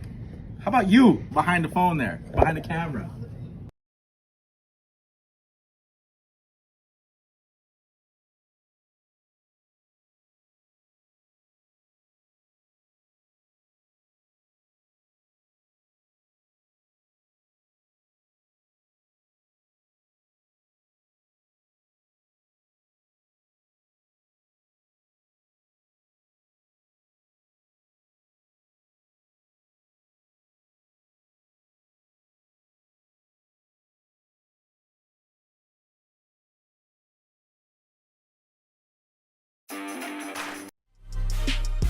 Hey, Laker fans, John Ireland here. Have you downloaded the new ESPN?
It is the show that begins 9 hours of LA sports talk all day long. Each weekday, 10 a.m. to 1 p.m. This is Travis and Sliwa on 710 ESPN. The autumn wind is a pirate. You know what that means. Let's let it ride here a little bit, Taylor. Let's hear the lovely dulcet tones. He sweeps along, swaggering boisterously. Travis and Sliwa. His face is weather-beaten. Duran and Yates. He wears a hooded sash. 710 ESPN. With a silver hat about his head and a bristling black mustache. He growls as he storms the country. God, I love this song. Absolutely. And the trees all shake. I would pay money to see somebody sing this or say this poem with an orchestra behind him playing the full song. How great would that be? Just for fun. Anyway, you know the deal. Jason Fitz did the fiddle for it. Raiders. Things not looking so good for the Raiders right now. Headline: Raiders are benching Derek Carr and turning to Jarrett Stidham as their new starting QB. This is a big deal. This is a small deal. This is every deal for the Raiders. Why? Because in April, they gave this guy a $121 million extension, Beto. Okay? He was their guy. Everybody was watching him during Hard Knocks. Everybody thought he was the leader. They traded for a wideout that he went to college with just to appease him. Now they're benching him. Stidham has only thrown 61 passes. Beto, he's never started an NFL game. Tell me your level of shock at this commitment from the Raiders away from Carr towards excellence. So immediately I go to my group chat where the delusional Raider fans were at, and I just said Carr benched, and they responded in fantasy, no Raiders. Wow. Oh That's yeah. how unlikely that is. End of an era. Tank for Caleb. Here we go. Like it's on now, and you start seeing it. Like okay, Derek Carr, league leading 14 interceptions, had 3 of them on Saturday night.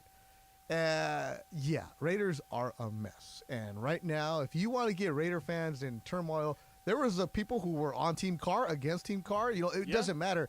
So you're looking like, so when I saw the breaking news Emily sent to us, all right, who is this backup quarterback? Because if you got Jared Stidham, if you got him knowledgeable in your brain, you got some issues, or you went to Auburn. So who is this guy? He played at Baylor, went to Auburn. And you scroll way down on him, and you're like, wait, he was with the Patriots? Oh, his 3 seasons with the Patriots. Josh McDaniels is offensive coordinator. Of course, McDaniels is going to go with the guy that can help him save his job eventually, right? Let me go with familiarity. The guy who knows my system, right? And I'm looking at Paul Gutierrez, our friend from ESPN, who covers the Raiders for ESPN, and his tweets are coming through. What do you say? Derek Carr isn't even going to be there. Chase Garbers is going to be the backup. I'm sorry, who? Chase Garbers. I am not familiar with that human's work. Yeah. So McDaniels is going as far away from Carr as possible. He's not even the backup quarterback. So Carr is going to be inactive on Sunday is what you're saying. Essentially.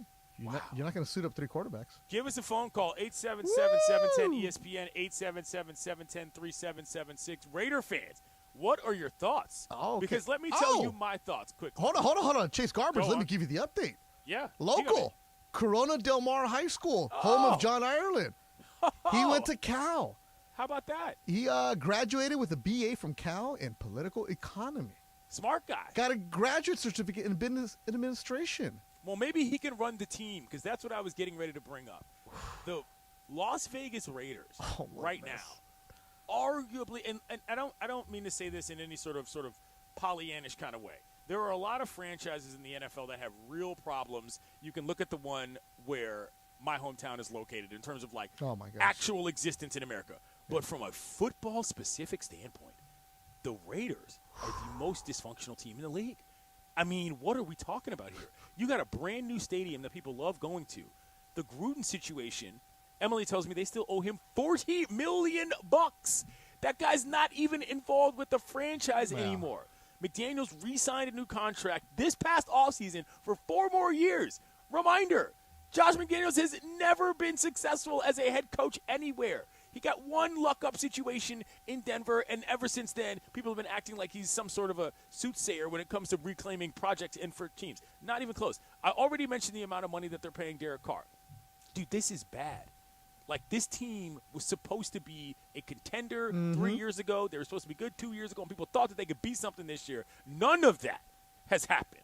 Not even close. I feel bad for Raider fans. I'm not even going to lie. I don't feel bad for Raider fans. I do. No, because Raider fans are delusional. 99%. That's fine. All fans are delusional. No, but Raider fans are super because they're like, don't talk bad about us. Well, your team sucks. Like, your team is bad. You know that it's a mess. That's not what I'm saying, though. But what I'm saying is that they actually had talent and they had a do, situation and they that made sense. wasted the talent. Yes. It's wasted. You're looking at it. You're making the trade, get some guys. You have a beautiful stadium. You have so much promise, so much opportunity. And this is what the Raiders do, right? This is what they go 2 steps forward, 1 step back all the time.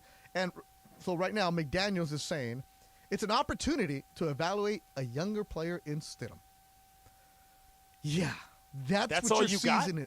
That's what your season is, an opportunity to evaluate a younger player. So McDaniels, who comes from the Bill Belichick coaching tree, which is no good at all. Which is putrid at best. So now, hey, I'm going to save my job because, hey, we need to evaluate. So let me see what's going on for next year. Is this team going to be better next year? Absolutely not. Well, who do they become in the market for a quarterback for? Like, how does that work? I presume they save a bunch of money. Baker Mayfield? If Carr gets cut. There we go, Baker Emily. in Vegas. Dynamite drop-in. Oh, yes. All right. That would be a show worth watching. I would love to see that. And because you know what? You're right. That's actually a good football call beyond the personalities and the place matching up. He's a guy that's kind of in between. You know what I mean? The Raiders are a team that, look, you're not going to get anybody that actually is going to the first place they want to go to if you're talking about bringing somebody to Las Vegas. And Mayfield is a guy that's proven he can do it. He has had a great couple games, maybe not great couple games. He's had an exciting couple games with the Rams, and that's not that far. Dude, that's not a bad idea, Em. I like that. Or Baker, Reagan, Mayfield. Tom Brady, or Aaron Rodgers. There have been rumors with Aaron Rodgers for years to go to to Vegas, and there's been rumors Tom Brady going back to a coach that he knew in the Patriots, the GM that knows him from the Patriots. Those are all things that are out there for Raiders fans. You know, I do think that the Tom Brady that would be thing, such a Raider move. I think, but the Tom Brady thing to me, that's a season away. If Brady was going to go to the Raiders, it needed to happen last season. Yeah. After after they didn't, I don't think that after what's going on, Tom Brady doesn't look like he belongs in the NFL anymore. No. And I don't think that that's a smart thing, for them to try to pursue right now.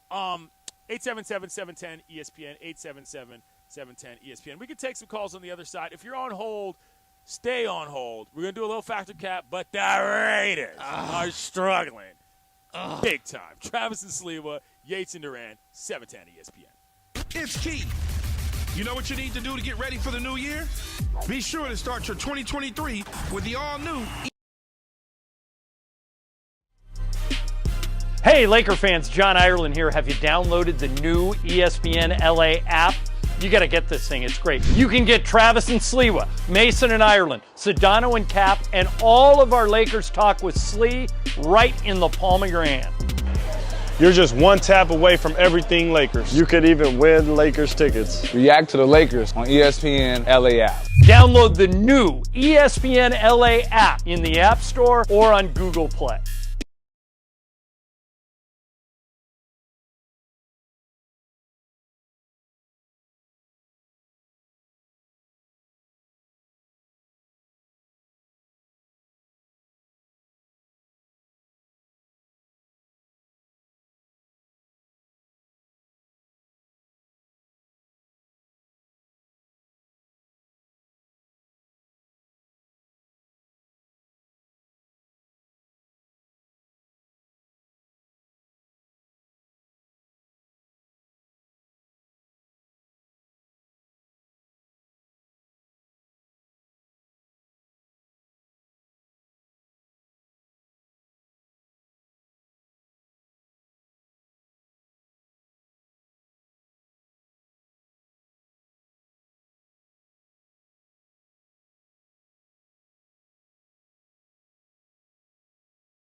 We're here each weekday, 10 a.m. to 1 p.m., and it's time for Factor Cap. Oh, that's cap. That's so cap, Dad. Everything I've said is a cap, but I'm going to go back. First of all, it's not a cap. It's no, just it is a cap. Welcome to Factor Cap. Hey, guys. It is a fact that the Raiders are a mess, and we will definitely talk more about them in the next segment. So we're going to take a little break from the Raider talk. But if you have thoughts on the Raiders, if you're a Raider fan, please call in. We'll take you on the other side. If you're on hold, please stay there because we will get to you. So this is the last show before New Year's. So My first Factor Cap. New Year's Eve is the most overrated holiday. Clinton, Factor Cap. This is a complex question that I'll take in a couple ways.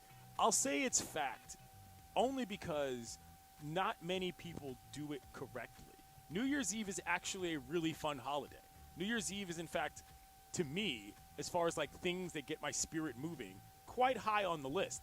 The problem is that the people who want to go out and party on New Year's Eve act like total jerks and do it the wrong way. You know what I'm saying? Like, New Year's Eve is not the issue. all did that. Oh, bro. Again, DJ D-Bag, spinning dubstep nonstop, no request, come cry with your girlfriend in the corner at the table. We all know that night. We've all had that night. I'm just saying that, like, it doesn't have to be whack. It just often is, and that's the issue. So that's a fact for me that it's overrated, but it shouldn't be. I'm trying to figure out what I'm going to do for this New Year's Eve right now, so who knows? It's a cap. It's fun. Okay. I like it. Is it amateur hour? Absolutely. Is it debacle? Absolutely. Do I dwell in that and I live in that? Absolutely. Do I push it up? Absolutely. So in my 20s, absolutely, I was out there being that guy. I was in Vegas and, waking up in the sports book at 7 in the morning. Tonguing down strangers. Exactly. Yeah, absolutely. Yeah. Oh, leather pants. Woo! Come on with me. The Hard Rock Y2K New Year's with my boy Super Steve. Absolutely. Have I talked to those guys ever since? Absolutely not, because it was just a mess. And buying a pizza in front of the Bellagio. I mean, all that good stuff in Vegas and when you're in your 20s. Now, wow, 9 o'clock, bro. I saw the ball drop in New York. I'm good to go, right? It's cool. It's as long as you're surrounded with good people. And not too long ago, Amanda and I and Ben Lyons, we had a good New Year's at some bar. We had a very memorable New Year's. That Ben rented out a bar for his friends, and I think Fergie showed up. Yeah, Fergie and Josh. Such a Ben Lyons kind of I'm thing. sorry, Fergie as in Fergalicious definition, make the boys go crazy. And the best Once part again, Ben was Lyons. she was on the TV at the same time doing like the New Year's Eve thing on the TV, and she's like, "Oh, we recorded that a long time ago." Yeah. It was cool, but that was where Ben rented out the bar, and you knew everybody in there, and it was cool people, so we had a good time. Yeah. I think it's years ago. I know, but I'm saying. But that was cool to go and see that, and I think my favorite one though was probably 1998. At the Palace in Hollywood, Richard Blade was spinning like an 80s night or something, and I get blamed for a breakup.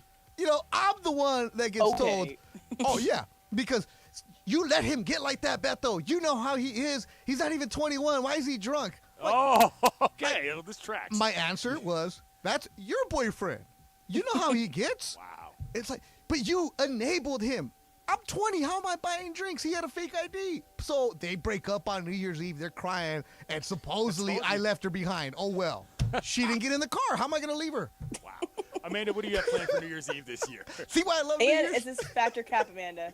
Yeah, I mean, it's definitely fact that it is the most overrated holiday. But since I was a child, typically my New Year's is spent up in Big Bear with family. Which is usually always fun, especially now because my niece and nephew are older, and so they want to do the whole like stay up late kind of thing. But it's pretty much like, play games, have some drinks, make some food, super chill, family time. Yeah. Taylor, what about Taylor is the traveling nurse going to be bringing in New Year with you? No plans so far, but Cap, I think it's properly rated. I like New Year's a lot. It signifies the end of the holiday season that can be kind of long, drawn out sometimes, and new beginnings, Right. My birthday's right around the corner. I love New Year's.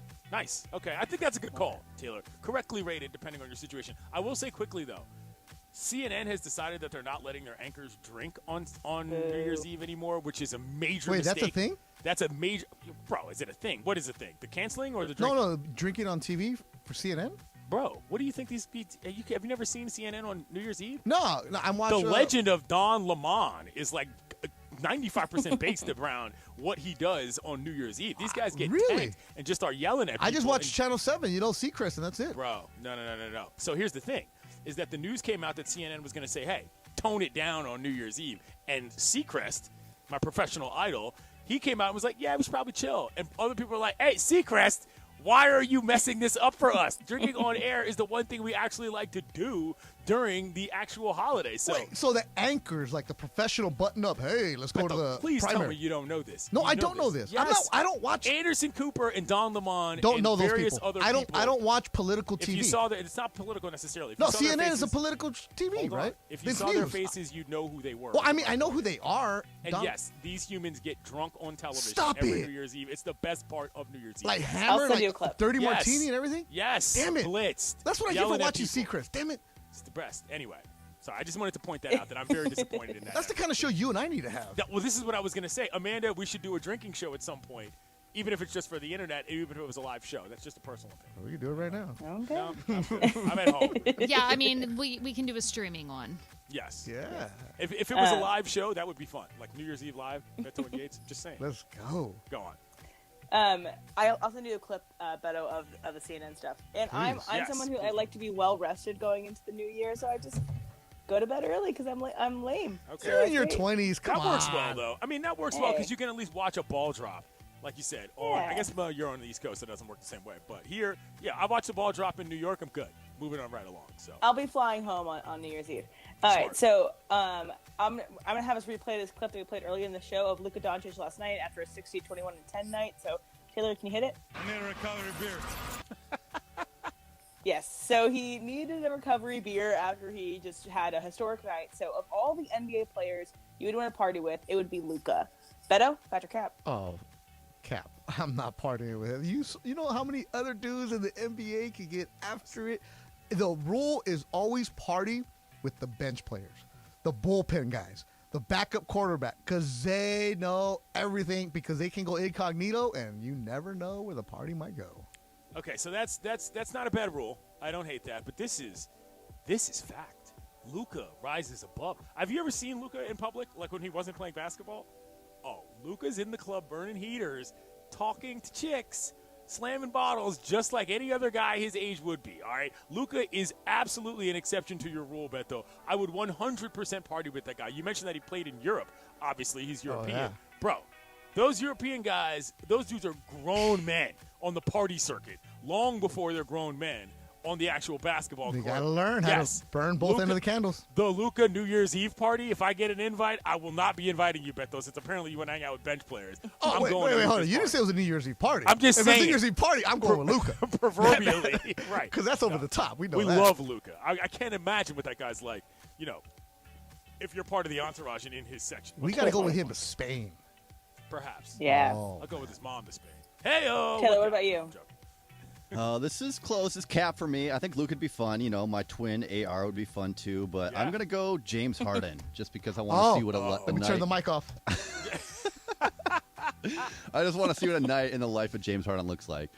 There's rumors that he might go back to Houston, and some people think it's because of the nightlife. He also lives there.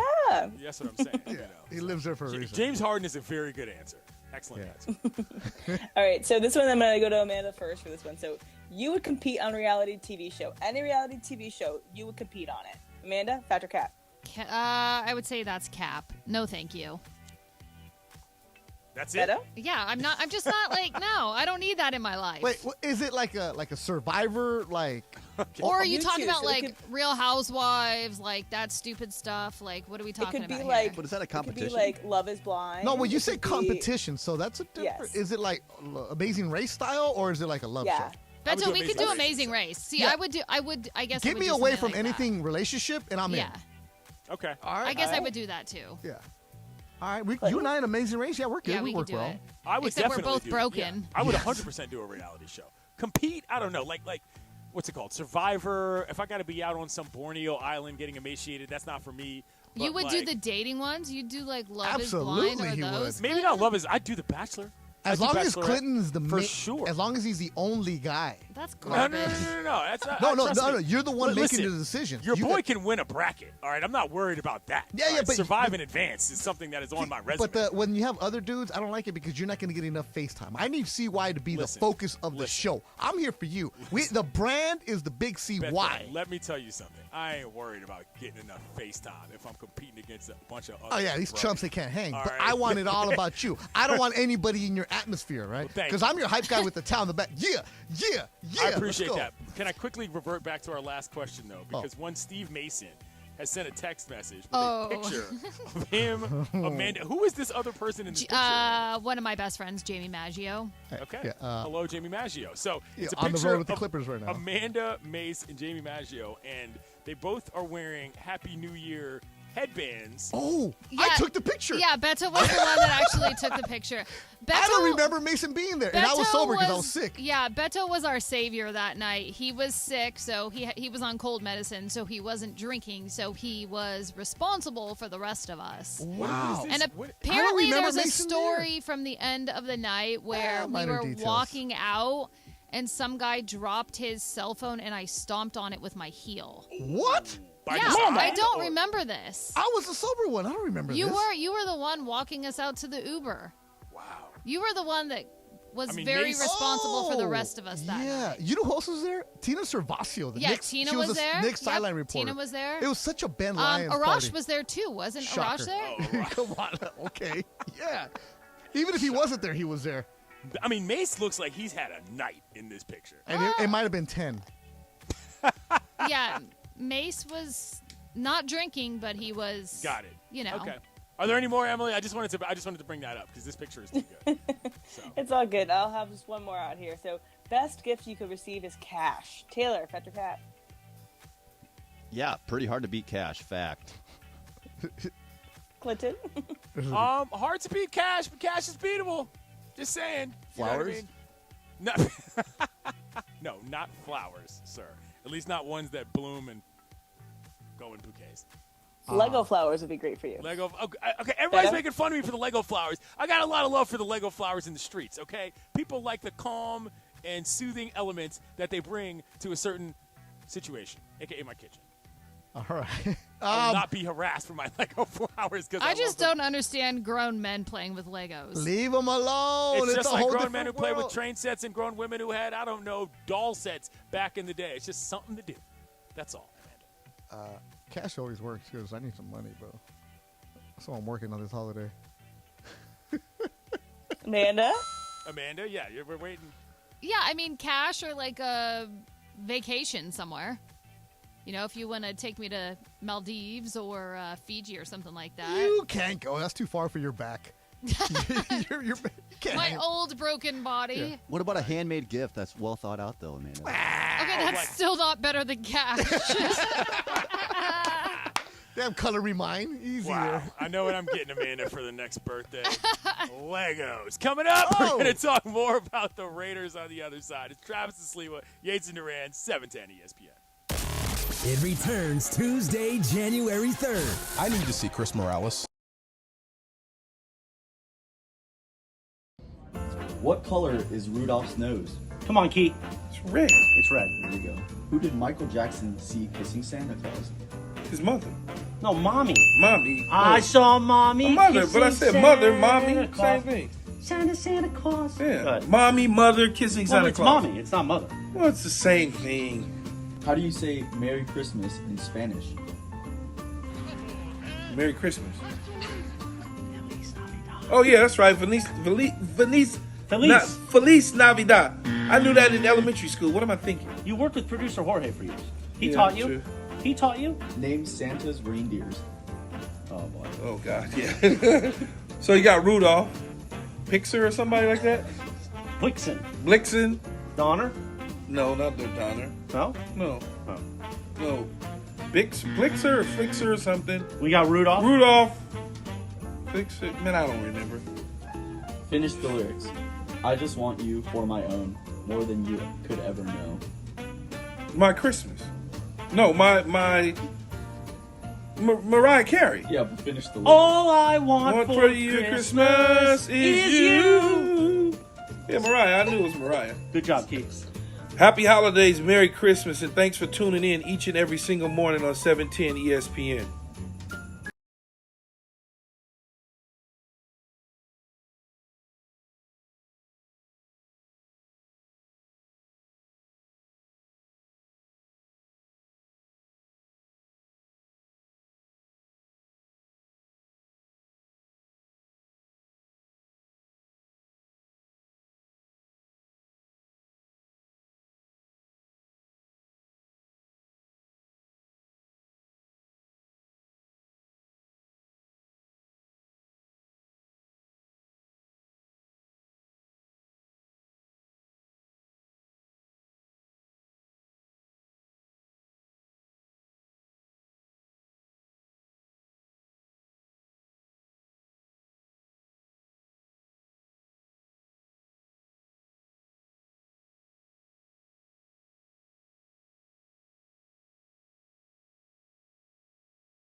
Down to tip-off right here, your flagship station for Lakers basketball, 710 ESPN right now.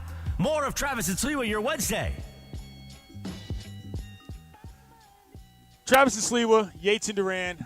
We're out here recapping the year. It's the last program of 2022. And we got some breaking news across the wire at the time, which is that the Raiders are ditching the services of one Derek Carr, which is a borderline shocker considering how much money they're paying him, considering what the expectations were when they signed him to that extension in the offseason.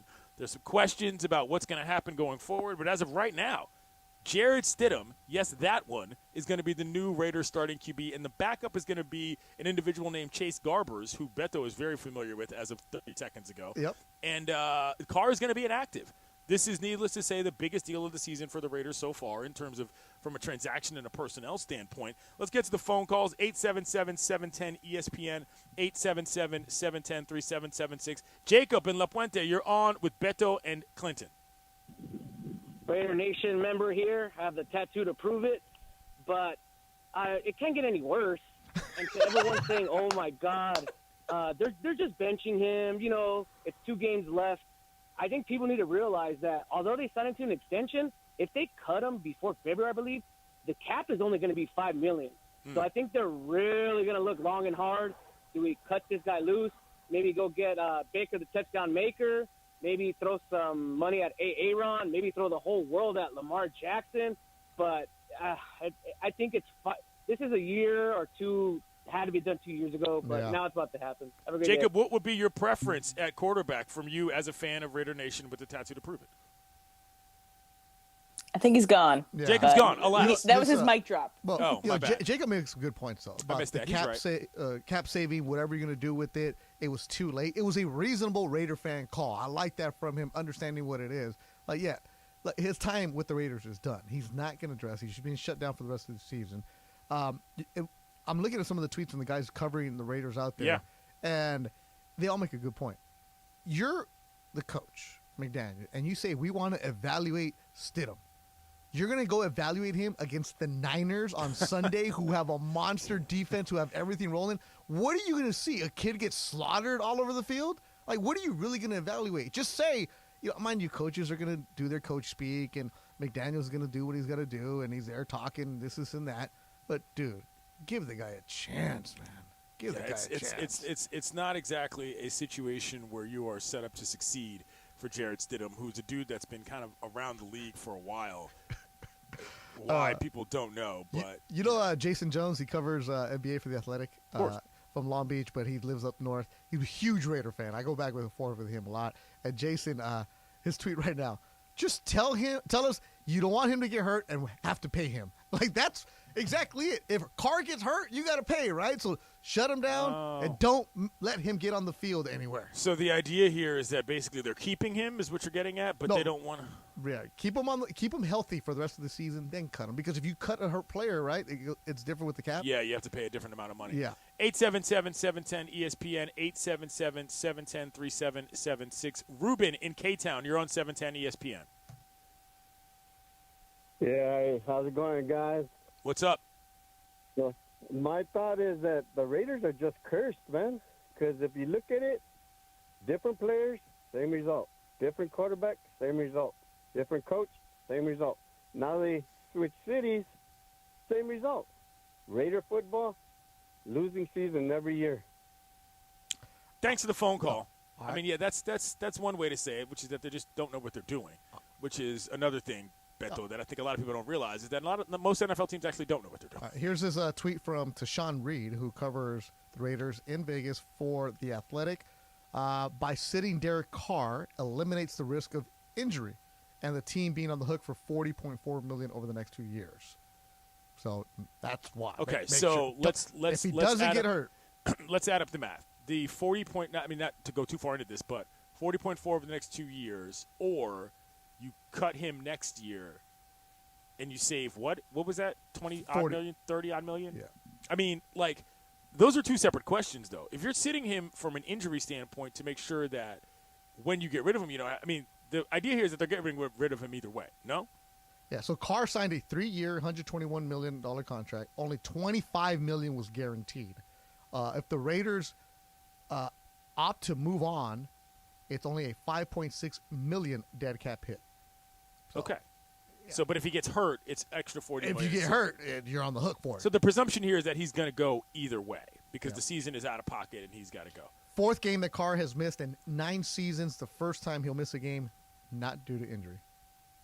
You know, Derek Carr is not a guy that I think is necessarily a bad quarterback. I just don't necessarily believe that whatever they had going on with the Raiders was gonna work for him. I actually kind of like Derek Carr. I mean, if I think about some teams around the league where he may end up, yeah, he could play somewhere. Let's just say, you know the name I'm thinking. I hate to do this, but I mean, Washington comes to mind.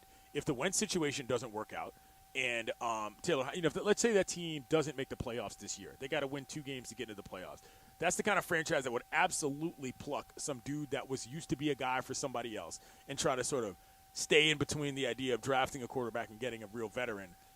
So I think that Derek Carr could make a lot of football teams absolutely in this league for sure. Absolutely. You can see him playing. I would not take him on the Steelers, so that's one thing. You would not? I would not take him on the Steelers. Why not? I would rather trust Kenny Pickett to do something because I think I've seen what Derek Carr can do, and it's back to mediocrity. I think that take him on the Colts, take him on the Commanders, and again, I don't think he's. Yeah, you're not going to take him on a team like the Steelers that have a young quarterback. Like right. That's what I mean. And also, Pickett and Carr are kind of similar type of players, if we're being honest, in terms of how they go about it, which is why you wouldn't do it. But yeah, you're not going to. If you have a guy that you believe in, no. But how many quarterbacks around the league are the guys that are not aged to the point where we all know who they are, or we don't have any idea who they are? I mean, look at the Titans. Look at some of these squads that are just like the quarterback is at question. I think Carr is a guy who could step into another situation and actually be pretty good. The Raiders, though, man, bad news. Like they stay in the news. They do stay in the news. I'm trying to decide if I would rather have Tom Brady or Aaron Rodgers be the Raiders quarterback next year. I think I would rather it be Aaron Rodgers. I think Aaron Rodgers is a little closer to still being able to produce something in this league that can actually create a winner. And I also think the idea of Rodgers with all the homeopathic healing or whatever he's doing. Perfect for the Vegas desert. Perfect for the Vegas desert. You know what I'm saying? This guy could just transition out into his, like, I don't even know what those people are called, but he can transition out into that life after football. The shaman? Shaman. That's exactly what I was looking for. You go to the shaman quarterback. You know what I'm saying? He's got big billboards all over Vegas. Yeah. That'd be fantastic. Outside of all the dispensaries, you can say, oh, yeah, there's Aaron Rodgers. You take some wacky bus out there. I got offered a chance to do that in Mexico when I was there recently. Not that I would, but they were talking about this. And the guys were just saying, look, I was in Monterey. They're like, okay, about an hour out of here in the mountains, we take you out there. We have this shaman that'll show you around. It'll cleanse you. It'll take you down into your deep demons. I'm like, why do I want to see this, right? My demon is like a bottle of tequila and a couple bottles of wine. Like, I know my vices. They're like, no, your deep, dark secrets, and it'll cleanse everything about you. It's what Aaron Rodgers been doing. I'm like, you know what? Aaron Rodgers ain't having the best season right now, so I'm cool. I do not need to see this right now. Anything that has a precursor of it's about an hour out in the mountains, count me out. Yeah, that's Riverside. I don't even want to go to Riverside. Count me out. Do we want to take this one last phone call? Yeah, let's go do be it. therapy. 877-710-ESPN. Willie in L.A., you are not a Raiders fan, but you want to talk about the Raiders. You're on 710 with Beto and Clinton. Hey, what's going on, guys? Thanks for having me on. No doubt. I'm a Jets fan. And Zach Wilson, Derek Carr both had crappy seasons. Derek Carr had him in fantasy, and I actually dropped him because he was so horrible. But well, it's personal for you.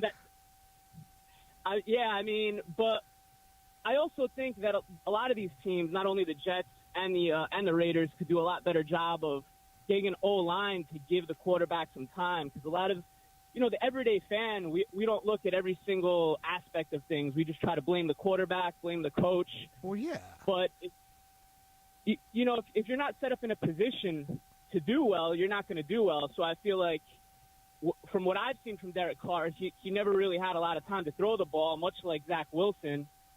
And there's a dynamic part of it, too. Like Patrick Mahomes, Aaron Rodgers, they're able to scramble out of the pocket and make something happen when the play is dead. But I just think he doesn't have enough help on the O-line. And you gave him a few weapons, Devonta Adams, and I think the O-line needed a lot of work. Thanks for the phone call. Appreciate it. Was that a way to get in some weird Zach Wilson appreciation from that guy? Like, who is clamoring for the Zach Wilson fan club? By the way, That guy is having a week and a half in his family. Talk about moms. Theme Man, of the look show at this you, week. bro. Look at you. Are you familiar with his mom's work? The whole story of what goes on with Zach Wilson. But you're going all right. Are you familiar with Zach Wilson's mom's work? Hey, coming up, Mason in Ireland. I'm just saying. No, she's online talking constantly about her son playing football. Bro, it's a whole thing. Bro, that's another reality story. Coming up, we're going to talk about the most disappointing sports moments of the year in Los Angeles. That's next. That's why Beto's here. It's Travis and Sliwa. Yates.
Here we go. Travis Rogers, Alan Sliwa. Travis and Sliwa is on for your Wednesday. We're here each weekday, 10 a.m. to 1 p.m. We begin 9 hours of LA sports talk all day long. Yes, indeed. Happy Wednesday. Lakers win last night in Orlando. Franz loses it. Stolen by Austin Reeves. Here come the Lakers 4-on-1. Reeves to LeBron. Perfectly executed alley-oop, and LeBron dunks it. And the Night 2 of the back-to-back tonight in Miami. Coverage begins at 3 p.m. right here on 710 ESPN. Meanwhile, we got Beto Duran, we got Clinton Yates, the big CY, sitting in for Travis Lee today. 4 days until the new year. And don't forget, Tuesday, January 3rd, the biggest year in the history of ESPN LA kicks off Tuesday, January 3rd. Be here for that. Plus, today, we are going to get producer Emily's review of her big Olive Garden Tuesday night.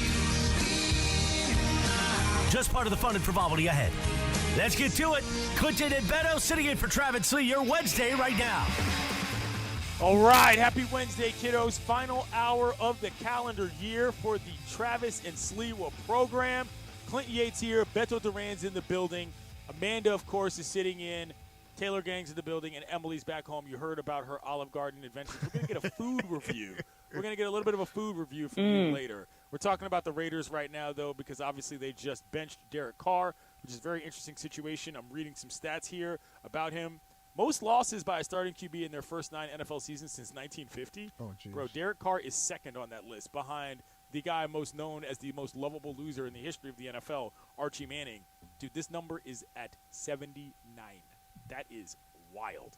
80 losses borderline for Derek Carr in his first 9 seasons in the NFL. That is not a good clip overall. We had a Jets fan that brought up Zach Wilson. Zach Wilson's mom is currently on the internet telling her friends about how her son wants her to cancel her Instagram account. Yes, she Don't should. Want that guy anywhere near She should. any of your franchises if you're looking to succeed. Like, Go on. what is a locker room talk there, right? You're trying to lead an offense. You're trying to lead a team. You're the quarterback. You're the face. You're the one that everybody talks to.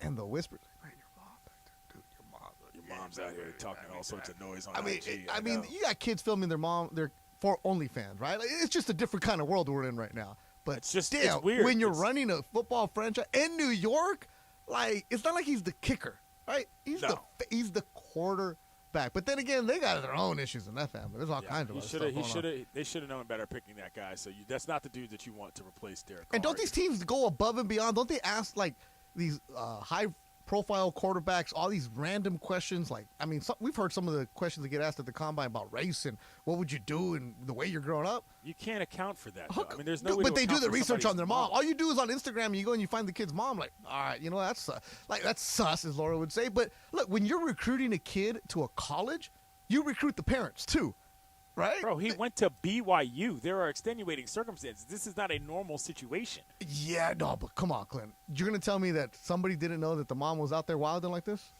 I mean, maybe they didn't care. Thought the kid was going to be pretty good. You're talking about a team who's got a head coach who took a limo from New Jersey with a New Jersey State Transit escort to get to Madison Square Garden in the rain at rush hour. I'm this okay is with not that. exactly a I'm team okay that with knows that. what they were doing. No, you're not. All right, that's craziness if you live in New York. Anyway, 877-710-ESPN, 877-710-3776. Hector in Anaheim, you're on with Beto and Clinton. Yeah, hey, guys. I just wanted to say it's kind of bittersweet. You know, my brother actually played against Derek Carr in college. He went to San Jose State. I feel like he'll be a good quarterback maybe for somebody else. For the Raiders, though, I think it was about time he went on. And kind of like the last caller, I kind of expressed the same sentiment that he didn't always have the best resources around him. With the year that he did, he was an MVP candidate up until he broke his leg on that Christmas game.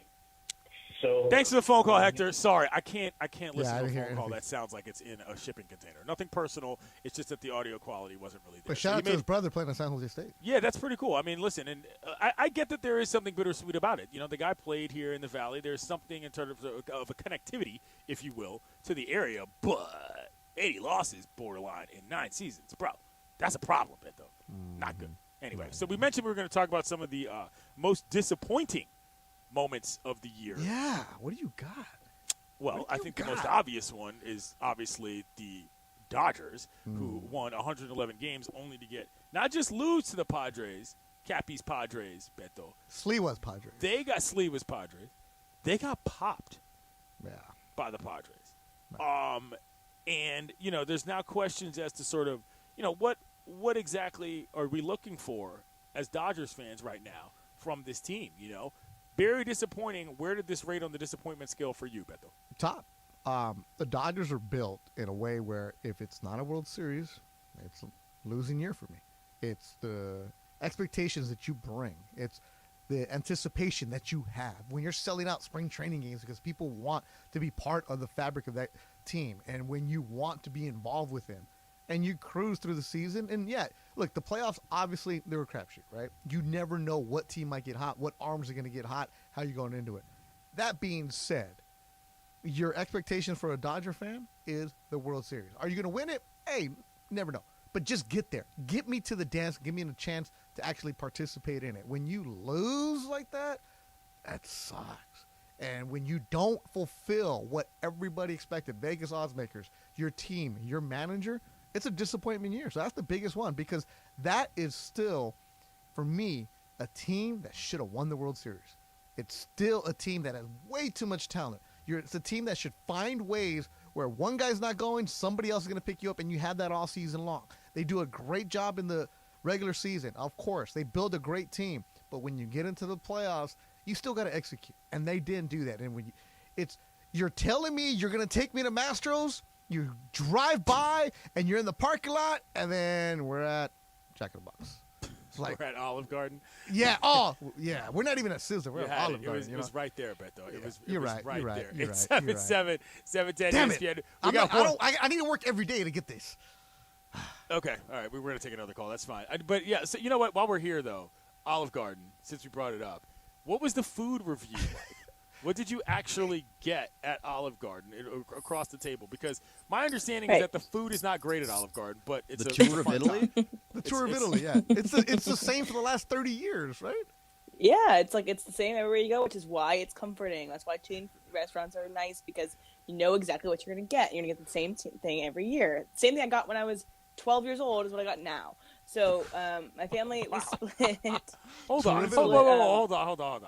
Yeah. Is that your Olive Garden order that has not changed since you were 12, or is this like a general thing in your life that once you decided it was good then? Yeah, my Olive Garden order is staying the same. If I'm going to a chain restaurant, I'm going to get the same thing typically. Okay. So that's kind of how I roll because it's comforting. That's an early commit to this favorite. Yeah, you're too young to be having patterns. That's what I'm saying. Like, wow. That's a Michael Thompson old man move right there. Where, hey, I'm an old woman. No, you're not. It's fine. No, you're not. So what'd you get? I feel like an old woman sometimes. But we got calamari for the table. We split that as a starter, and then we got dipping sauces for the breadsticks. I did not care for. My cousin got it. And then I got chicken Alfredo, and it was 1 trillion calories, and I only ate half of it, so it's great. But everyone else around the table had a mix of stuff. Someone got tour of Italy. My cousin actually got an order to go on top of what she ordered. Jeez. She took that out too. So, it was for breakfast tomorrow. You know, you might as well. Not breakfast. Lunch the next day. I was gonna say. But yeah, some people got chicken parm, some people got chicken Alfredo. How much booze? Scampi's. 2 pitchers of sangria, and then I also got you mentioned that before. Bolita. That was all that was consumed during the night by the group was 2 pitchers of sangria. I thought y'all were busting it down. I know. That's what I thought. I thought so too. I expected us to be busting it down, but it was not happening because everyone else. No wonder there were no fights. Right, exactly. So there was just the 2 pitchers, and then 2 people had to drive.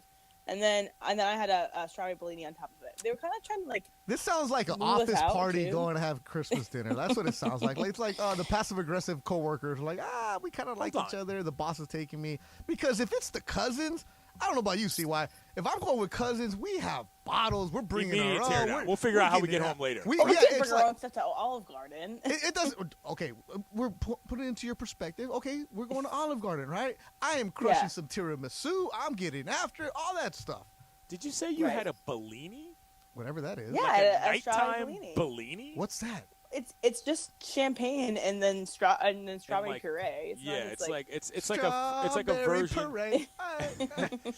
That's funny. Oh, raspberry. It's like a version of a mimosa, but it's typically a brunch drink. I would not have expected that in an Olive Garden. I don't know. It worked fine for me in the evening, and then I drank 2 beers before I went. There you go. That's what I'm talking about. Drank some wine afterwards. In the car? Were you drinking in the car? Did you hear about no, Amanda? Amanda, road sodas. Amanda, did you hear about the situation with the ciders that unfolded yesterday? I did. I was listening when I heard about the dropped ciders. Did we get to quote unquote? Yeah, air quotes. The dropped ciders. Did we get to the bottom of that? Here? Yeah. So what happened here was it's in a case. So it's in a case in which. I guess my sister was holding it by one end of the box. So are we talking like how many bottles are we talking 12. about here? 12. So it's a 12-pack. I know exactly what she's going to say here. So she's holding the one side of the handle. Okay. Yep. So then that handle broke. Gave and then way. It all crashed. And then so when I went out to go to Olive Garden, I saw the wet splatter on the pavement outside of her house. So I was like, okay. So it legit happened. She wasn't lying. It did legit happen. And so then and it shook up some of my boulder rocks. It was fine. I had some later, but it's my sister bought it for me anyway, so I can't really complain that much. I was my really sister buys me a lot of things. She had just taken a straight up sibling tax and been like, nah, I'm drinking 2 of these with a friend of mine. No Would've way been I'm nice, just running beers for my sister. She's taking her pinch. There's no way Emily survives with the Mexican primas, man. There's no way they're gonna. I would. I don't know. You're the best of them. No, it's not the drinking part. It's just sit around like. I don't know. We got see. It was one function, Beto. Yeah, but like she's the LA.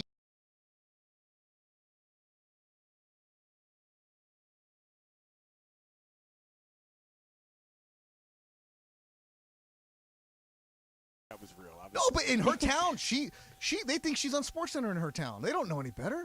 Why okay, do you can have I for that's people, where she's from. For people like me who don't know Virginia well, can you explain, how small are you, from a town or from a city? Like what? I can explain this. I'm from suburbia. Okay. I'm from a large suburban area, so I would equate it more like the OC.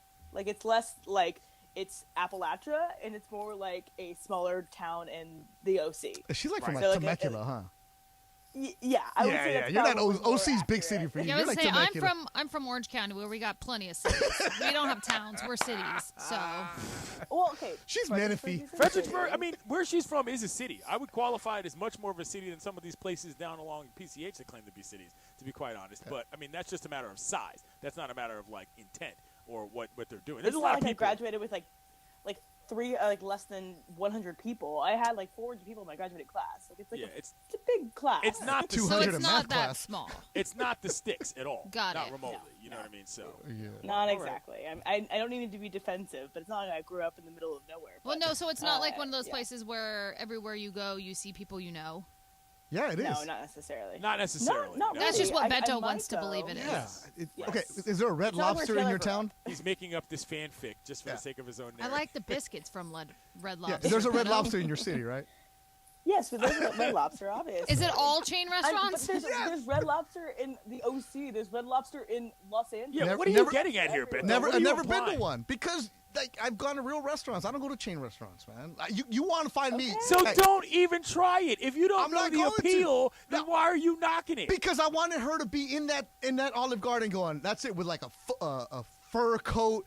Dropping it on the floor. Oh, yeah, somebody because that's catches so it. Emily. No, hey, Yeah. when you come from LA, that's what these people were thinking, right? goodness, no. Look, see Listen. what? Me and you, we're no, gonna listen. see no, no, what? Okay, We're gonna take I've Emily. learned something. No, we're gonna go to Del Rey because you're running your mouth. I'm not going to any chain restaurant with you ever. Ever. Because No, you no. don't know how to Chain act. restaurants are Well, he great. won't go to a chain restaurant We- anyway. We're so going you to don't have to worry about we it. go to went to Pico Chili's, Rivera. We're going to Beto. Del Rey. We're going to have an old school steak, and we'll be all right. and That's next thing fine, you know, but that's you're how we not do it. understanding the appeal of chain restaurants. The appeal is that everybody kind of knows the drill. It's like fast food, except it's not fast. That's the idea.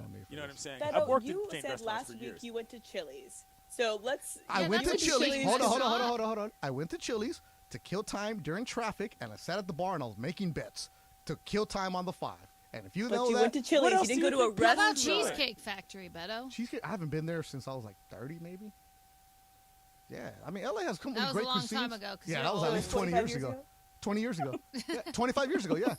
I'm 44. I have no problem saying I'm 44. So Beto, feel I good. think you need to embrace the ability that sometimes a Cheesecake Factory is fun.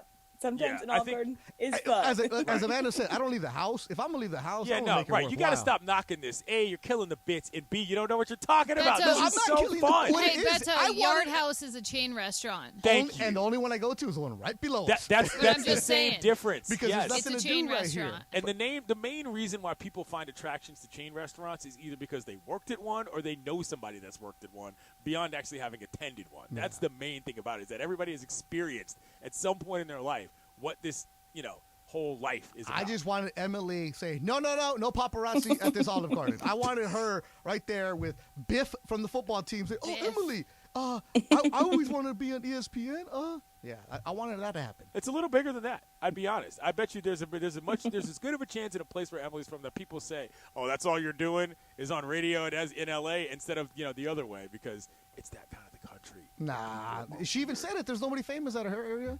Nobody's doing anything big from her area. No, Coming we got up. people that went to the NFL, people that went to the NBA. It's Thank you. Reserves. Right. We're going to continue to explain to Beto that the world is maybe a little bit larger than Los Angeles. No, I'm not joking. really. It's Travis and Sliwa, 710 ESPN. But first, a quick word.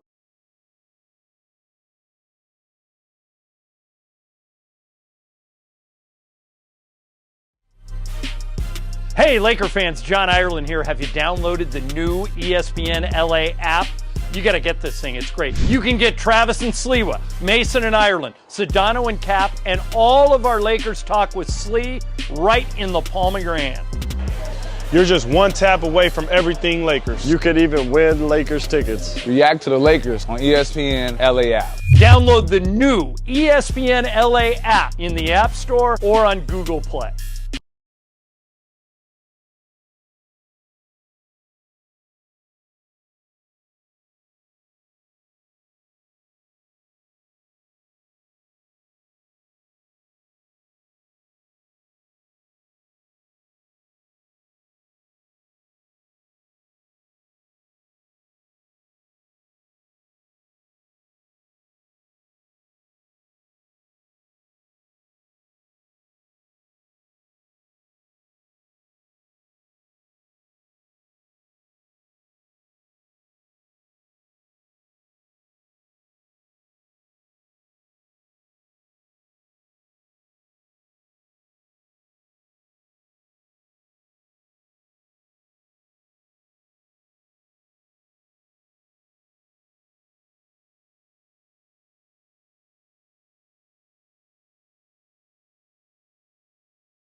More of Travis and Sliwa your Wednesday. Travis and Sliwa, Duran and Yates, 710 ESPN, last program of the 2022 calendar year. Bro, I'm looking at all these images online, and they're just suitcases. Moms. Moms, yes, moms. Of course, moms. Always moms. Never forget the moms. Suitcases upon suitcases upon duffel bags upon duffel bags, all over everywhere in America. I just read one tweet that said hundreds of unclaimed suitcases near Southwest Airlines baggage claim at National right now. That's in DCA. Just spoke with a couple from Fredericksburg who found their bags after driving all night from the Chicago area. We talked about this a little bit. Beto, have any of your friends, have there been any updates on people that are traveling around in your world? Because this is a mess. And I know a few people that are caught up. Our good friend Carlos Saisu here from the station. He's still trying to figure out where the heck he's at. Really? He's still in Atlanta? Or he's still trying to get to Atlanta. He's been in a bunch of different cities. Well, the tournament that I worked yesterday, the Classic of Damian, teams unable to get here, so other teams filled in. My son's team is down in San Diego because a team from D.C. unable to get into San Diego because the airport was shut down. Southwest is just a mess. I'm flying out later on tonight. 6 o'clock, I'm going to San Antonio with Sedano. I'm working the Alamo Bowl with him. He's doing the play-by-play for ESPN Radio. I'm his spotter. Okay. I have a 6 o'clock flight. Normally, the way we travel, I take a backpack. It's only a one-day trip, in and out. I would get there at 5:15-ish, right? Right when they're bored, because I know the TSA, I know the where to work it. Today, I'm getting there at 4. You're going straight there? I am not taking a chance. I'm going to get there because even with the TSA, even with all the I just know the airports are going to be a mess, and I don't even want to have a carry-on bag. I'm just taking just the backpack. Usually it's a backpack and a carry-on. No. I am no chance because I don't want them to say, "Oh, sir, we got to check that down low." No, I'm not messing around. Especially go San Antonio, it's a smaller airport. Nope.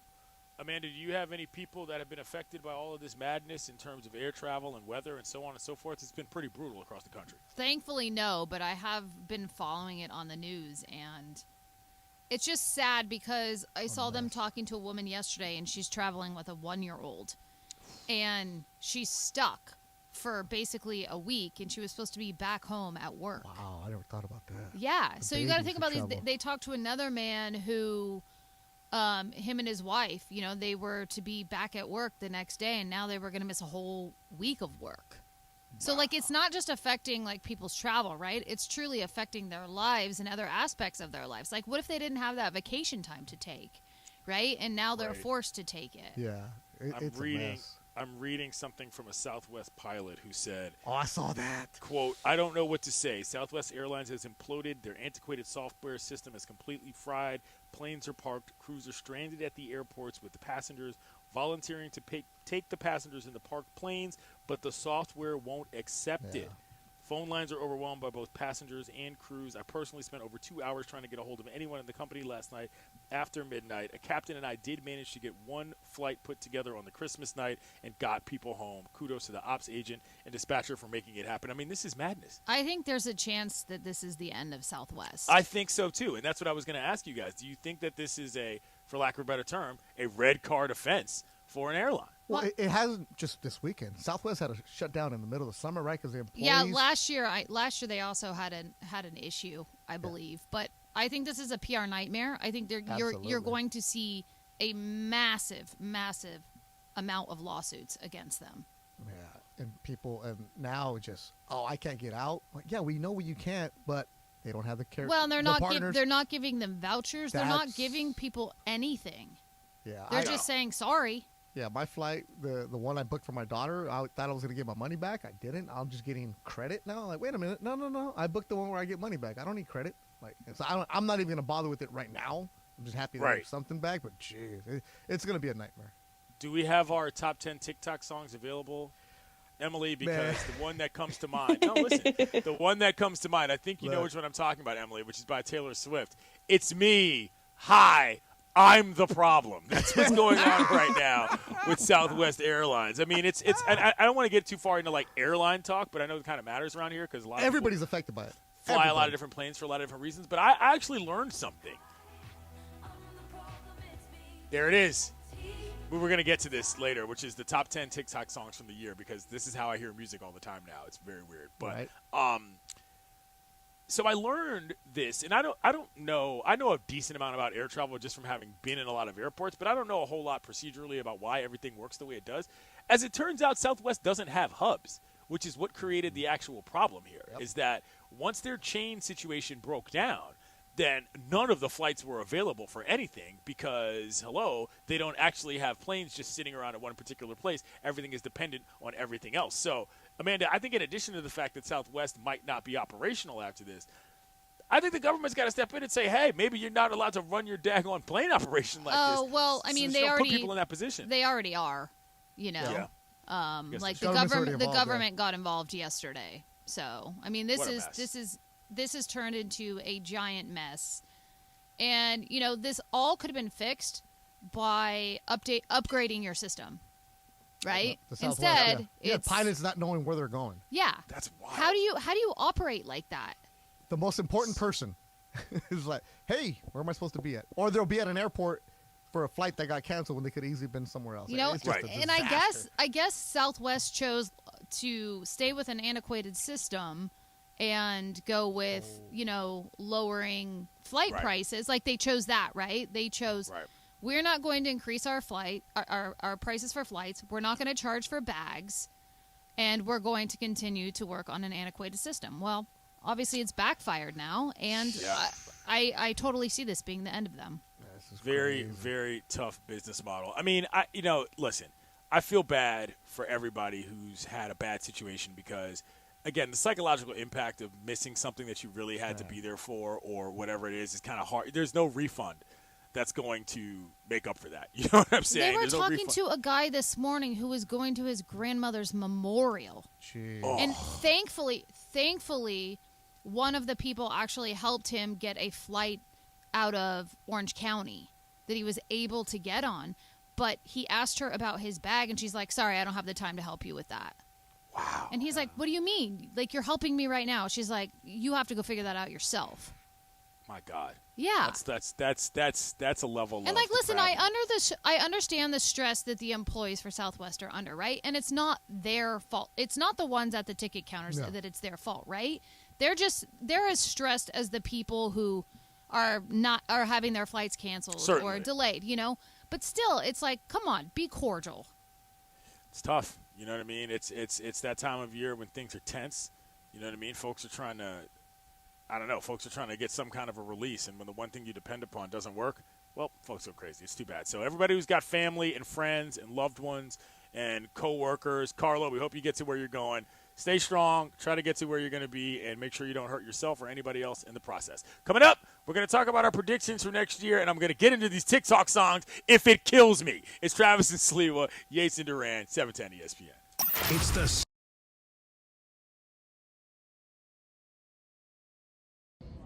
What color is Rudolph's nose? Come on, Keith. It's red. It's red. There you go. Who did Michael Jackson see kissing Santa Claus? His mother. No, mommy. Mommy. I saw mommy. A mother, but I kissing said mother, Santa mommy, Claus. same thing.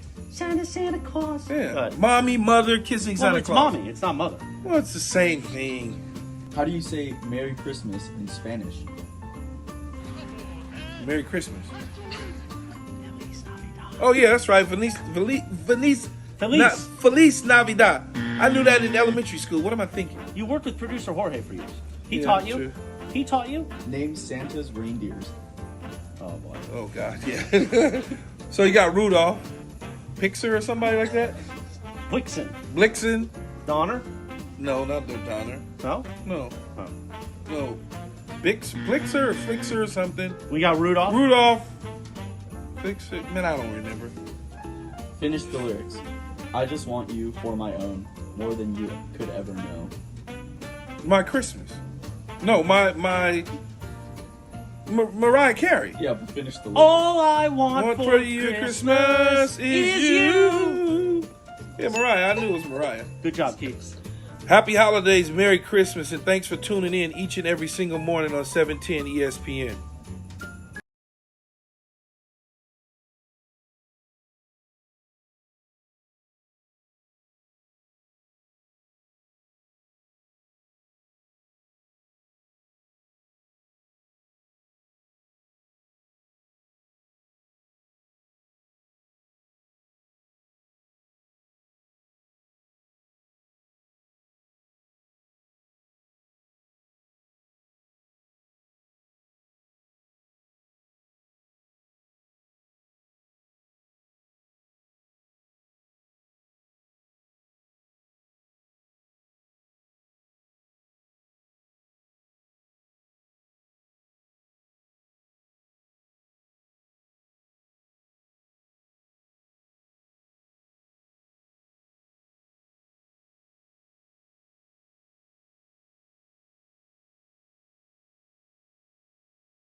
Travis and Sliwa, Duran and Yates. Last program of 2022, so we're doing some recapping, some lists, if you will, taking stock of what's gone on over the course of the calendar year. And, of course, this is the year that I became obsessed with TikTok for a bunch of different reasons, Emily being a large part of it, basically. I downloaded it yesterday just for you. I'm not cool unless I can find something that's on there, which is, in fact, very true. So I appreciate that. So we're going to go through the top 10 songs. Now, there's a couple things here, which is that what's funny about music on TikTok is that I don't look at music there and I think, ooh, that's a song I really want to hear. Because oftentimes they're edited, they're skewed, they're created in different ways because, copyright laws don't allow you to use the actual songs. But there is a very interesting, I don't even know what the word is I'm looking for, but some sort of association with an act that happens when I hear a certain song. So some of these I know. Many of them I don't know, and I won't know until I hear them what I'm actually expecting to look at when I see them on TikTok. So number 10, I think, is probably the most obvious one. Emily, would you say so? Kate Bush, Running Up That Hill? Yes. This became popular, Yes. I believe, because it was in Stranger Things at one point. I have no idea what you guys are talking about. Stranger Things is a very popular television program that's on Netflix that did billions of dollars. Here it is. Never saw it. So You've here's never the seen thing, Stranger though. Things? No. Emily, so here's the thing. I don't know that I have an activity that I associate with this song specifically when I hear it. Like, what are people doing when they're playing this song on TikTok? I feel like people are just doing it over like day in my life, or Just to they'll be do dramatic, it, like, or- when they're talking about Stranger Things, and they're like, "Oh my God, this song is so good." And I think it's more of just the idea of like that Gen Z is going back and being like, "Oh, we really like this song from the '80s." Okay. And sometimes they'll speed it up, but yeah. All right, I'm gonna keep track of how many. That of these makes sense. actually know. Number 9, So 10? No. Armani White, Billie Eilish. If you haven't heard this song, I don't know what cave you live in. Oh, Now, that's this is this beat I from know a the different beat. song, but this beat is from a different song.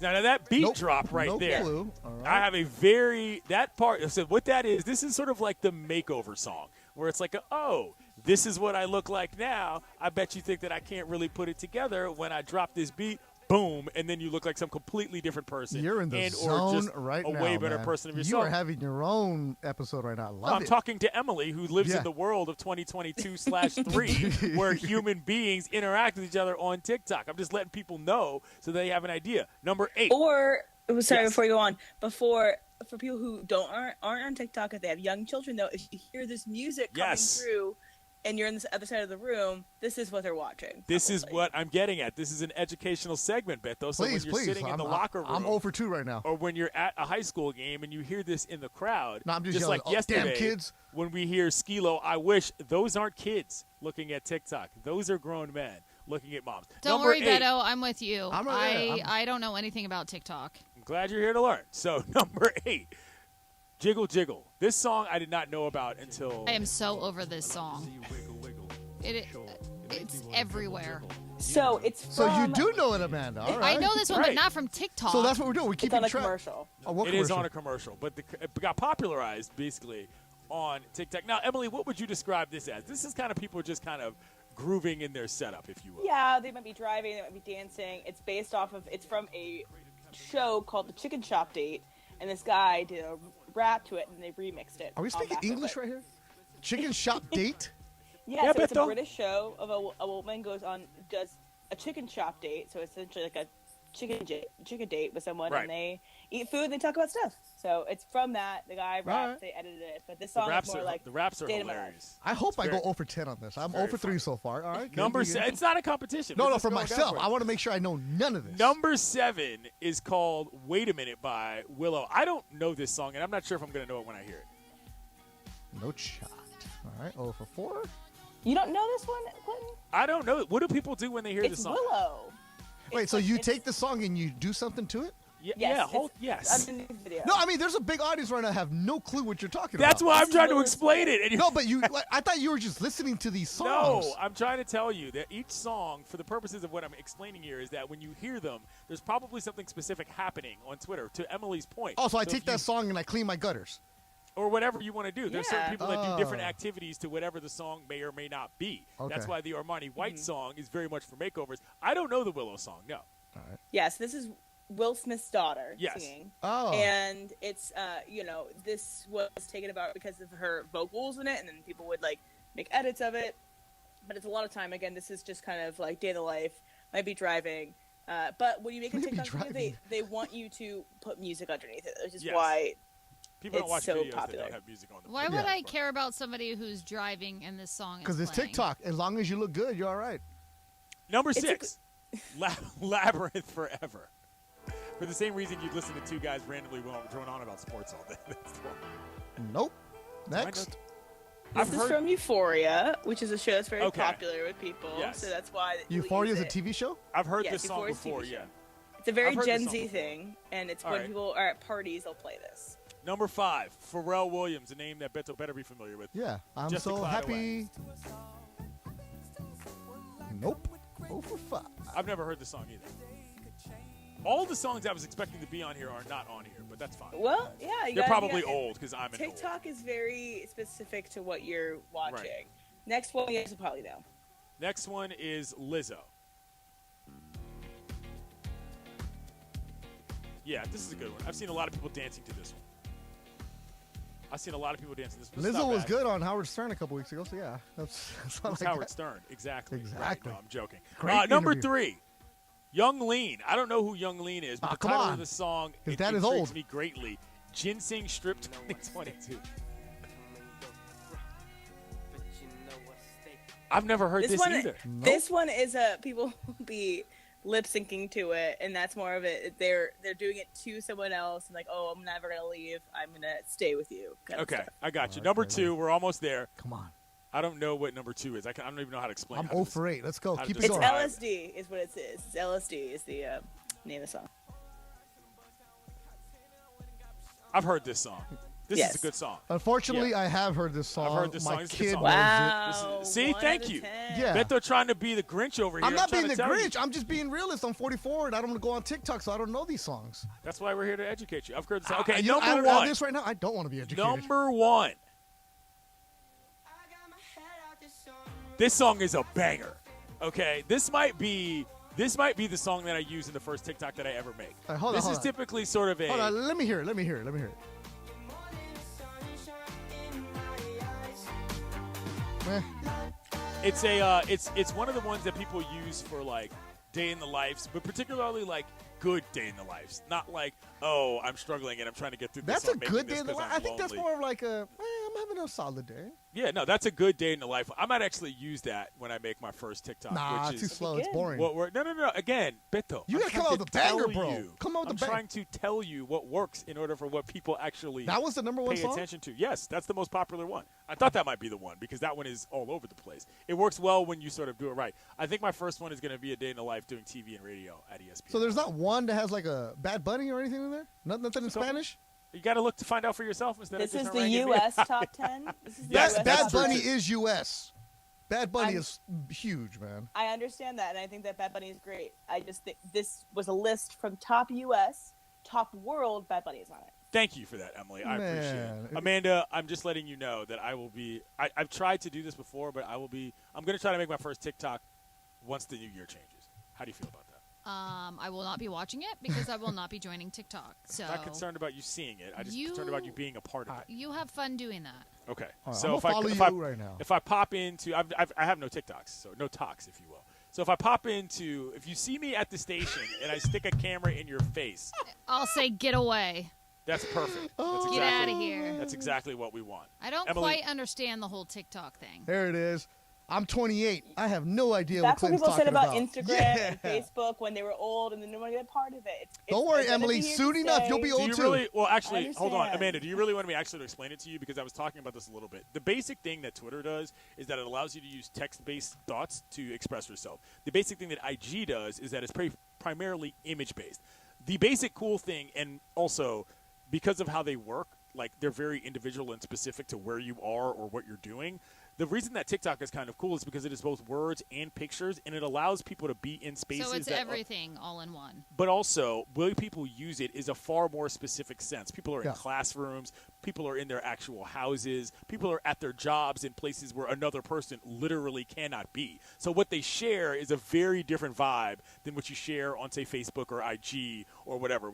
I don't watch people that I know. I don't watch people that I ever intend to know. So you watch strangers. Pretty much strangers do things that I don't have any access to being able to do. So do you follow people? It depends. Is that how it works? It depends, but basically it follows your own algorithm because what you like is what it will show you. Yeah. You know what I mean? So if I like watching people detail their cars and I press like on a couple, I'll probably get a couple more of those in different ways in general. But no, it's not. I mean, for me as a just grown pops up, up for you. As a grown up, it's not a super, I'm trying to find out people that are trying to get popular. Not even close. I'm just watching regular people do regular things every day that I would never get to see doing them. And that's kind of the interest that I think might actually be something if you looked at it, whatever hobby you do, if there's somebody that's like really good at your hobby and you're like, oh, right, I'd like to watch that person, it's easier than going to YouTube and watching 30 For example, like if you're Mattel, basketball, his TikTok, a bunch of highlights of kids playing basketball, dunking, Luca stuff or whatever. Michaela's big soccer, so they'll see a lot of TikToks of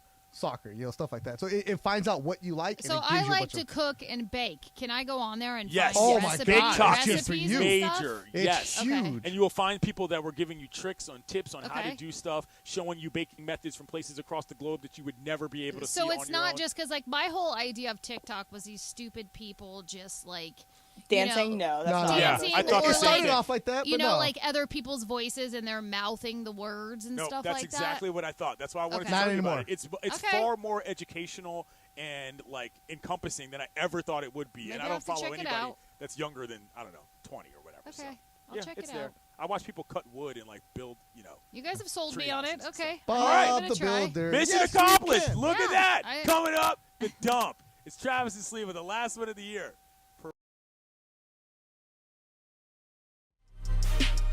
Hey, Laker fans, John Ireland here. Have you downloaded the new ESPN LA app? You got to get this thing. It's great. You can get Travis and Sliwa, Mason and Ireland, Sedano and Cap, and all of our Lakers talk with Slee right in the palm of your hand. You're just one tap away from everything Lakers. You could even win Lakers tickets. React to the Lakers on ESPN LA App. Download the new ESPN LA app in the App Store or on Google Play.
Taylor, and then just let me know whenever Mace or anybody else could come for crosstalk. And you can tell Clinton too.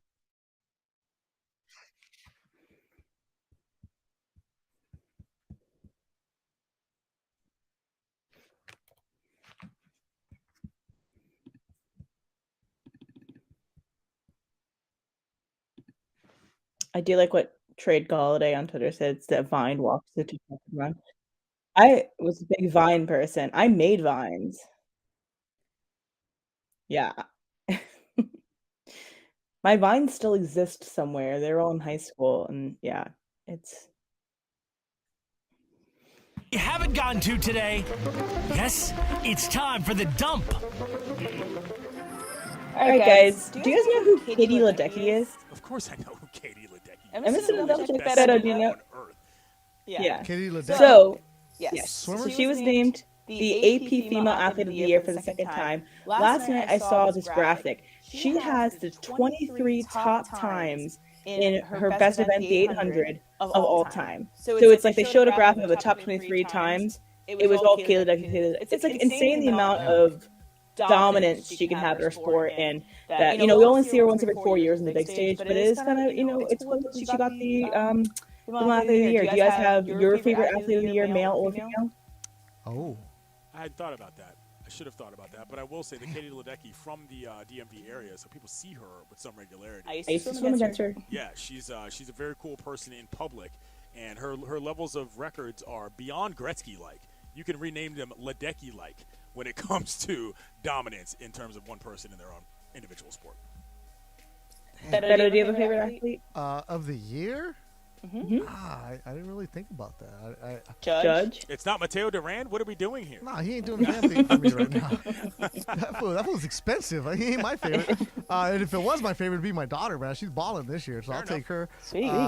Favorite athlete this year? I mean, let's go to Argentina. My boy Messi.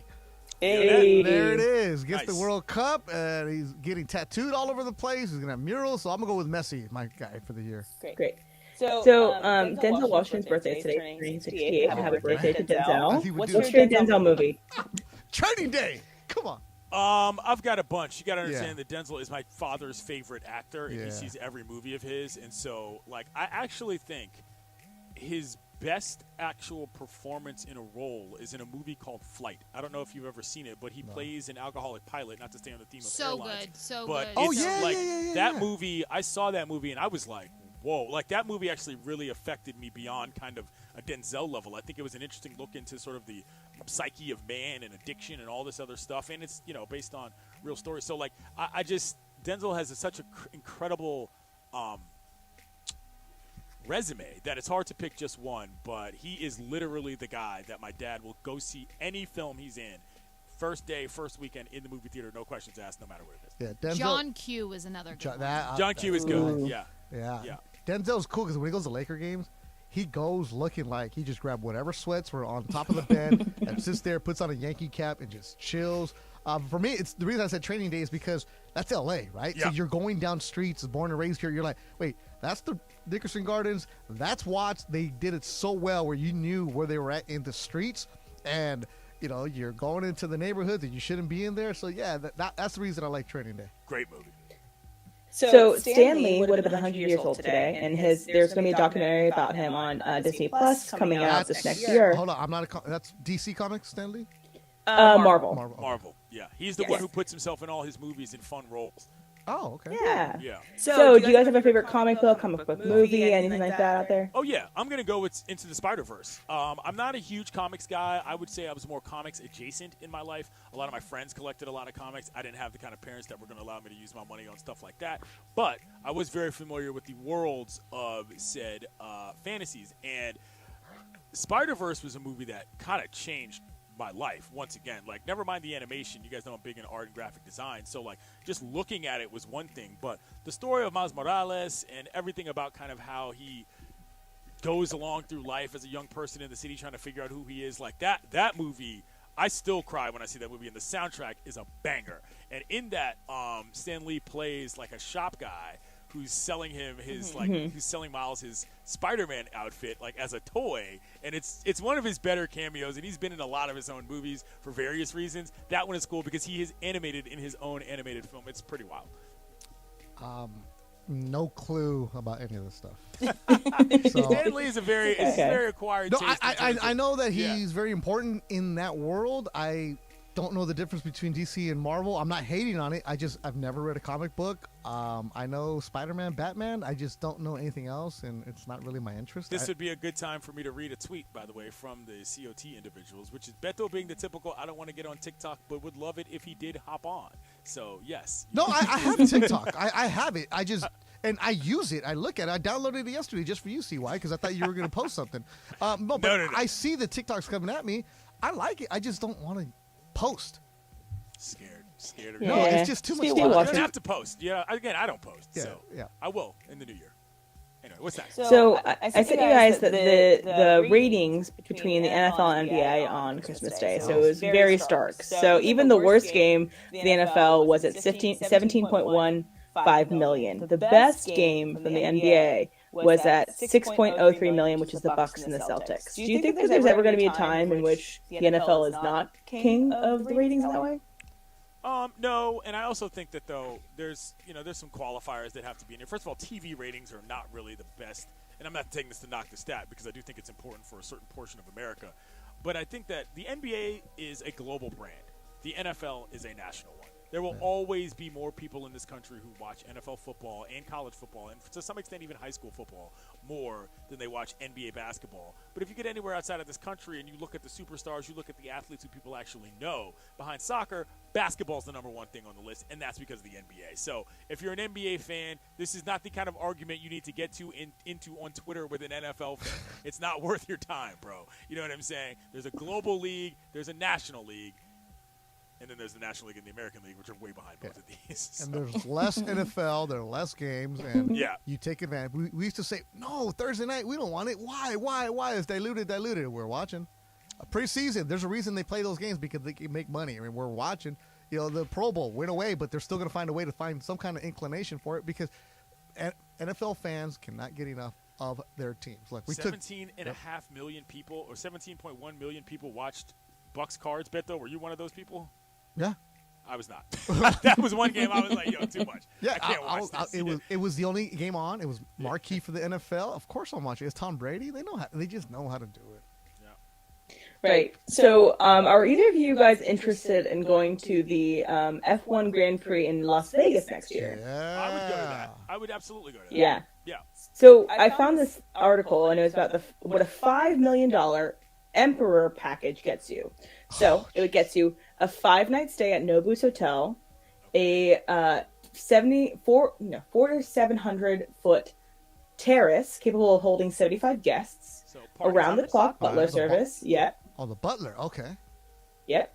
You got a Zen garden. You have a media room, a billiard table, a full bar, an outdoor kitchen, a sauna, a private spa treatment room, a private entrance, a private dinner at the villa, 12 tickets to the Paddock Club, a private dinner with a Rolls Royce for the entirety, a private driver with a Rolls Royce for your entirety of your stay, spa services, and a VIP host coordinate experiences at all Caesars properties. Does this sound good for you guys? $5 million is a little steep. Really? I would say only $5 million? All that stuff? Well, I mean, the reason I say that is because, like, all that stuff is great if you're kind of, like, getting it for free. It's not that cool. Like, if that's like I get to win, I don't know, I get to win a sweepstakes, and that's what I get? Sure, I'll take that. $5 million for that? That seems like a lot for But then again, if you're looking at $5 million, you're looking at that like $5 grand.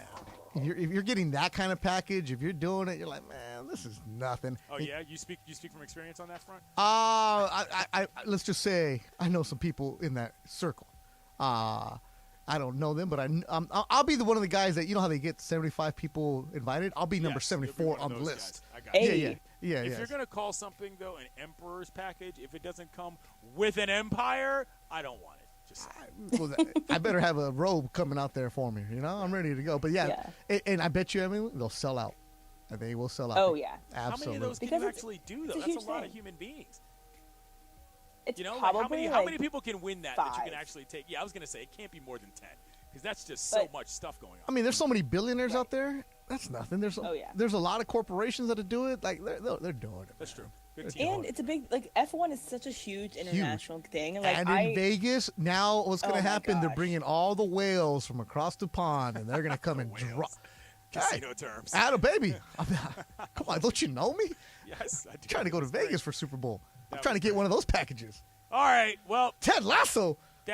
That was the end of Travis and Sliwa. I said the name right. I almost said Allen and Sliwa that time. I liked how you said Yates and Clinton earlier. That was nice. Time for Did I say that? It's time for Super Crosstalk. ESPN AM 710 Los Angeles. KRDC AM 1110 Pasadena, Los Angeles. K256CX 99.1 FM Pasadena, Los Angeles. It's the greatest segment in LA sports radio history. Oh my God. When the shows come together for magic on the radio. It will only grow stronger. Super Crosstalk. Are we ready for Mason and Ireland to join Travis and Slee? Super Crosstalk begin. It's time for Super Crosstalk. All right, Super Crosstalk, everybody. Who all's there? Momo, I can see you. Mace is not here. Mace is not there. Okay, very well. Is he at home or? I don't know. Is he in the Comrex? He went to the bathroom. He'll be back. We'll figure that out later. Okay, so I wore my Football is Life shirt I because can I see got that. one for Jorge as well. So I figured we'd be like Ted Lasso twins today. Yeah, Nice. nice. One of the things we've been discussing today, Momo, is the airport situation Oh. across the nation, which has been a complete disaster. And I saved this one specifically for Crosstalk because I wanted to know everybody's answer to this, because we've seen a lot of clips of people going crazy. Yeah. Going buck wild on Yep. different airport attendants, various people trying to come together to try to figure it out. I saw something yesterday. Yep. I saw something yesterday that I've never seen before, and I've seen a lot of different things at airports. Dudes were walking down the baggage claim tunnel itself to go to the level of the plane. Oh, wow. Or rather, like Stop to the get their own bags? Yes, Yeah. yes, to get their own bags. And it was like one dude just jumped up on the thing, walked down in there, and then like 10 other dudes followed him. And I All was right. like, how? Lord of I've the never, Flies. I've It's never like seen Lord that of the before Flies. in my life. So here's okay. I've been having this thought lately. Can I do it like a very short story time with Momo? Sure. Very short. When I graduated college, I did the very typical buy a Eurail pass, like buy a cheap flight to Europe, buy a Eurail pass, go for 6 weeks, stay in youth Absolutely. hostels, Amazing. yada yada. Okay. And when we got to Italy, they were having a transportation strike, and so when you're in Venice, like there's only a few ways to get around because it's like water everywhere. Right. And you're waiting for what's called the vaporettos. Those are the big water taxis, and they just weren't going. There was just a water taxi. There was just a strike from the people who work there, and I was like, so what do people do when the infrastructure doesn't work? Like, how do you get across there? And people go, well, you get another boat, or you just don't go to work that day, or you just figure something out. And they basically, like, the locals were like, it's broke. Like, in other countries in the world, sometimes things just break. Yeah. And people deal with it. And it's sort of a fact of life. Like, do you know, my friend, one of the friends at Daniel's school, she's from South Africa. She's visiting her family there now. She said, yeah, there's like 3 or 4 hours a day that the electricity doesn't work. Oh, yeah. And I was like, really? Like, the electricity just doesn't Just go stop? on? Yeah, it just doesn't work Like sometimes. rolling blackouts all the time? Yeah, like all the time. It's like, a couple hours at Wait, night. is this a full-throated defense of Southwest Airlines? It's not a defense at all. It Oh, was okay. story time with Momo. All right. Okay? All right. And it's what's called a metaphor. Oh, metaphor. There we go. Okay, Hold got on, it. I'm learning a And lot what of I'm words trying today. to say Met here off. is that we are incredibly spoiled in this country because most of the time things just work here. Yes. Things tend to work. Well, that's why And we when pay they- so much for a flight. I will No, give you that. pay a lot. They don't pay. It's not that much for Southwest. Yeah, it is. Sure. Yeah, No, you it's don't just pay. like You don't pay money. for your flights. I know It's a lot. fine. It's It expensive. is. I do pay for some, but when I fly personally or something, right? But I think that we're just used to systems working. Like, we're used to the flights working, and then if Yes. it doesn't work, if you get a delay, like, you still get your bags. Maybe you're a couple hours late, but it's not like this. But you heard about the bags. But not thing. like I know, this, man. The but bags this, thing so is this just is an here's, Crazy. here's a gigantic Yeah. warehouse. Go find your bag. And the whole Good story luck. of the last 2 or 3 years has been supply chain interruptions, has Sure. been transportation interruptions. Just things don't work right. I gotta And it's say, like, was this a good metaphor story time? I don't know. no, you're right, because you're I do right. think that there's something about that, because we talked about this before, which is that half the battle in these situations is not upsetting yourself Yeah. as much as anything, so that you don't trip out based on it. But I gotta say, of all of the characters whom I would like to interact with, even in a bad situation, baggage handlers are at the bottom of the list. I am not going to tango with somebody at their place of work in their lion's den whilst they're throwing various things around. Those people are strong. And I also think, literally, and don't you think this is a part of a larger issue, which is that the people who work for these airlines, okay, whether it's baggage handlers, the gate agents, they are taking all the front line of passenger frustration. Yeah, that's no fun. And yet they're being paid the least. Yeah. And some of this is like, even when you go to like Target and people are like yelling at the person at Target, or you're yelling at the people who have nothing to do with it and get paid the least. Well, that's why you hear people say it's not worth it. I don't get paid enough for this. Yeah. Go ahead. You want to steal? Go ahead. I don't get paid enough Which for is this. why people, something to me feels wrong in society when people all have this general sense of like, I'm not getting paid enough to deal with this. Right. Which means we just need to pay people more. Yeah, totally. The CEO for Southwest made $3 million this year. Yeah. Is that right? Yeah. Mace, or any it's of your actually kind of people low. I affected? thought it would be higher. For Yes. that That's his base salary. In fact, I'm sure his bonus is Juan's dad and stepmom flew Southwest to L.A. They were supposed to leave yesterday morning. They instead left on a United flight early this morning, and they did make it back to Cheyenne, Wyoming. And I heard Amanda saying she thinks that Southwest is going to go away. No, I don't. no. It's too federal it's too government big investigation to fail. now. Like Southwest is essential to business travel in all over the country and to regular travel. Where you don't have other options for these routes. Nobody else flies those routes with the frequency and cost effectiveness of Southwest. We just But you've got to agree, Momo, that there's got to be a serious overhaul. 100%. The idea of just shutting down an entire network of planes at one time is dangerous. By the way, I was also reading that this is the second straight year it's happening. It happened last Christmas, too. It happened to me on Southwest. I think we told this story on air last time. I was flying to my college reunion. Right. And there was they said there was an electrical outage at the Salt Lake City airport. And that's why, and it just had a domino effect all throughout. And then there was a storm or something. But from what this is a very small, I'll tell this fast. Apparently, most airlines work on a hub and spoke. Yeah. Yes, sure. Versus a point-to-point system. Absolutely. Correct. We talked about this a little bit on our show. Okay. Yeah. All right. Airline talk, baby. Yeah, airline talk. No, but it's a real thing. Everybody's I just think we're all grappling with this idea that expectations we have about things working in this country have been shattered. Like, things just don't work right now. Right. The supply chain's messed up. Like, you order United something. worked, Delta worked, American You should have worked. this Not explanation for somebody who's laying on the floor at LAX waiting for a flight. Yeah, I mean, honestly, for 2 days. If it were me, I would just drive. I would just, but you can't get around. But you can't get a rental because the rental prices have been jacked up. That's what Juan's dad was going to do. He's going to get a rental car and can't find one. back. Can't drive. And you can't afford it too. Right, it's expensive. A rental car right now you get it for $1,000 maybe. So if you go like big picture, this is why. You stay home. Necessity is the mother of all invention, right? Yes. So my friend was having a situation, and I was looking at other rental car options. You know that you can rent other people's cars. Yes, there's like an Uber for renting a car. Yeah. Sharing it's called what's it called? Turbo. Turbo. No, it's not Verbo, but it sounds it's like Turbo. No, Turbo. TURBO. Yeah, the Ireland uses Turbo sometimes. I thought there was another one. Okay, fair enough. Yeah. I mean, this is the things just need, that? and part of the reason why things are just not working is that things are done on such a small margin, right? That when there's not a margin for error, it's like when I don't leave enough time to get here, and then there's a little traffic. Well, that never happens. I mean, from the valley, never lot. traffic. It happens a lot. Yeah. But it's like if you leave and it should take you 45 minutes to get someplace, you should leave an hour early. But if you leave 50 minutes early, that's only a 5-minute margin for error. Yeah. It's not enough time. By the way, isn't Momo's WPM amazing?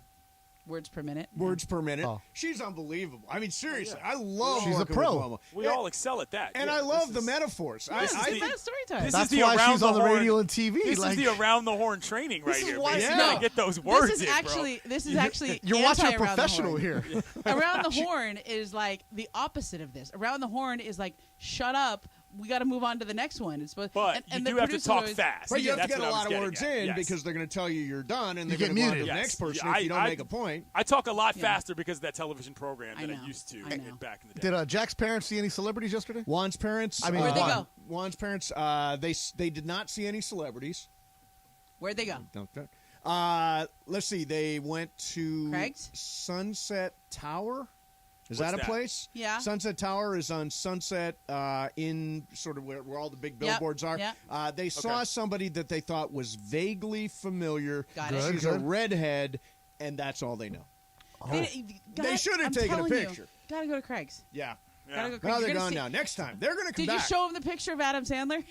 No, I did not. I did not. I saw that picture, by the way, and I immediately texted Momo. I said, "Oh yeah, creeper shot for sure." Super like it's creeper. not like you wouldn't even necessarily be able to tell it was him unless you were told it was him. And you sort That's of how far off in the you distance definitely it is. disguised the fact Shooting that up. you were in the hole. It's like I I'm was going not to a- I was sly like, on no, this. yeah, No TMZ skills on you. Huh? Yeah, none. Mace, speaking of pictures, we discussed this earlier in the program. Yeah. It has come to my attention because you sent it to us. This photograph of you, Amanda, and Jamie Maggio. Yes. And you look tanked. Please tell us the story of this party, this night, and this photograph. Okay, so I heard Beto reference the actual party, which was Ben Lyons' party at this bar in Hollywood. Yeah. And so that's the one where Fergie was at. See, she So- showed up. So I was hanging out with Boss Amanda and Jamie Maggio, and it was when I walked in, somebody handed me a fatty, and it was over. I was just gone for the night. Gone for the night. It was just like it was a nuts night. Now I don't have clear recollections of this. Boss Amanda, do you remember? You were pretty straight and narrow there. Do you remember anything from I this was a night? sober one because I was. I remember everything from that night. How but bad the one was I? part, you were super, super, super high. I mean, Who was your in the blunt eyes rotation? were so bloodshot. They were ridiculous. Yeah. I look like Cappy.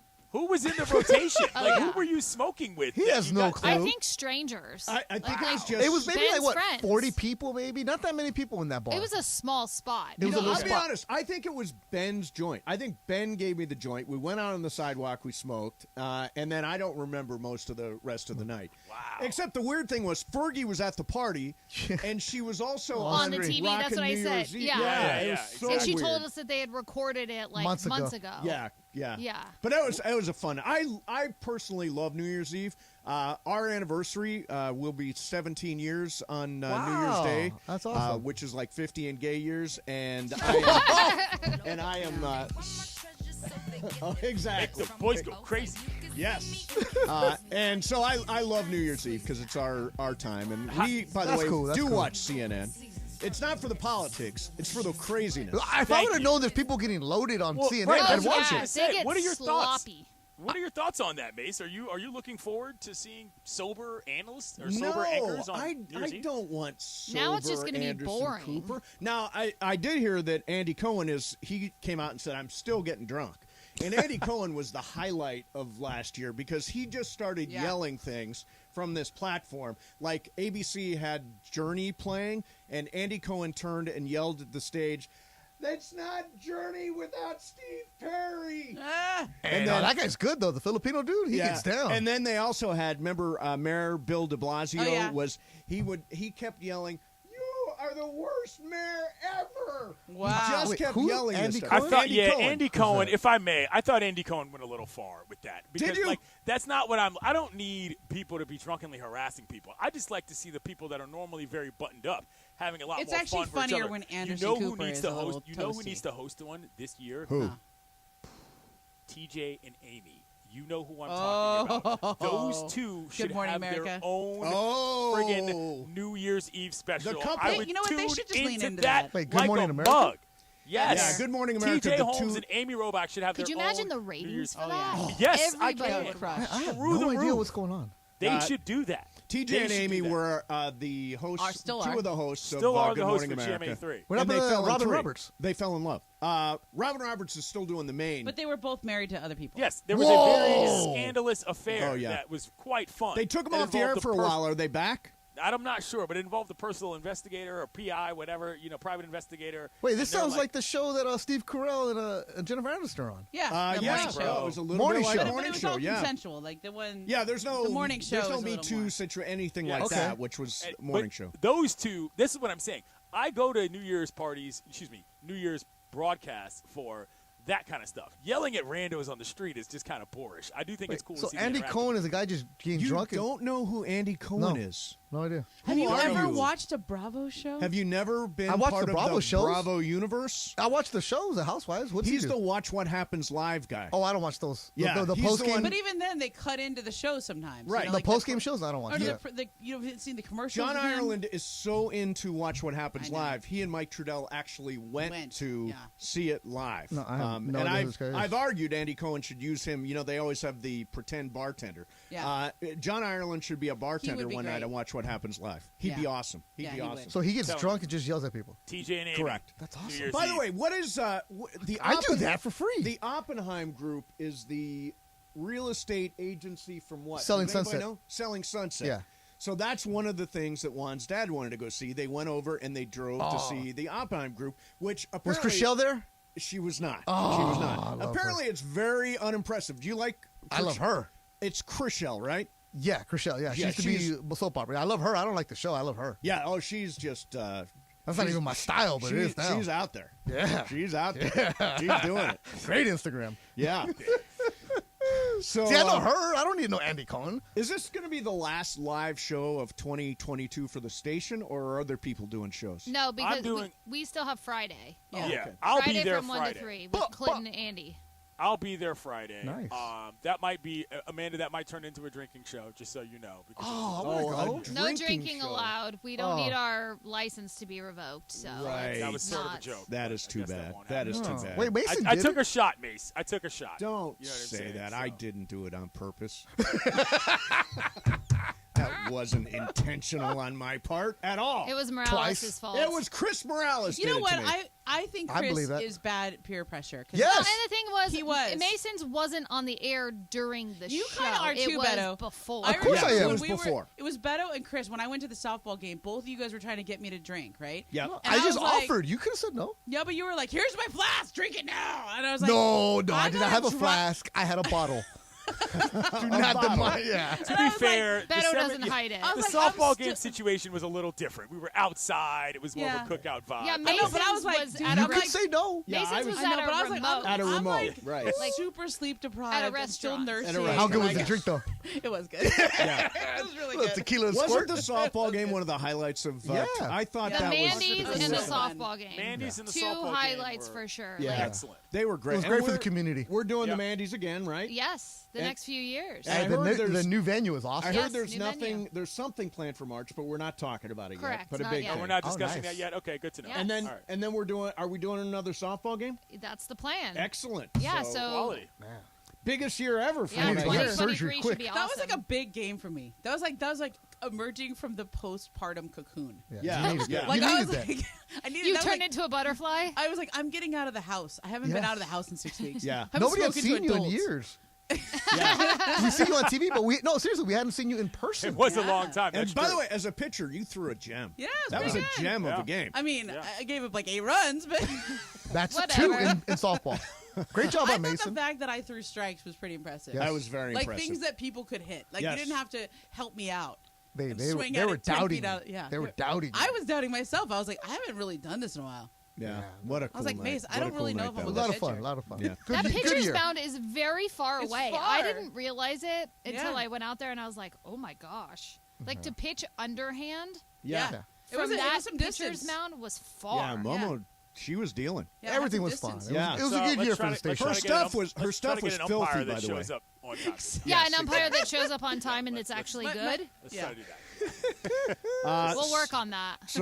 So guys, thanks. We're gonna take over things Yeah. here, and See y'all. Clinton, Happy Adios. New Year to you. Happy New Year to you, Thank Beto, you. as well. Adios, ustedes. Okay. Ciao, ciao. Mason and Ireland coming up next. It's Momo in for John 710 ESPN.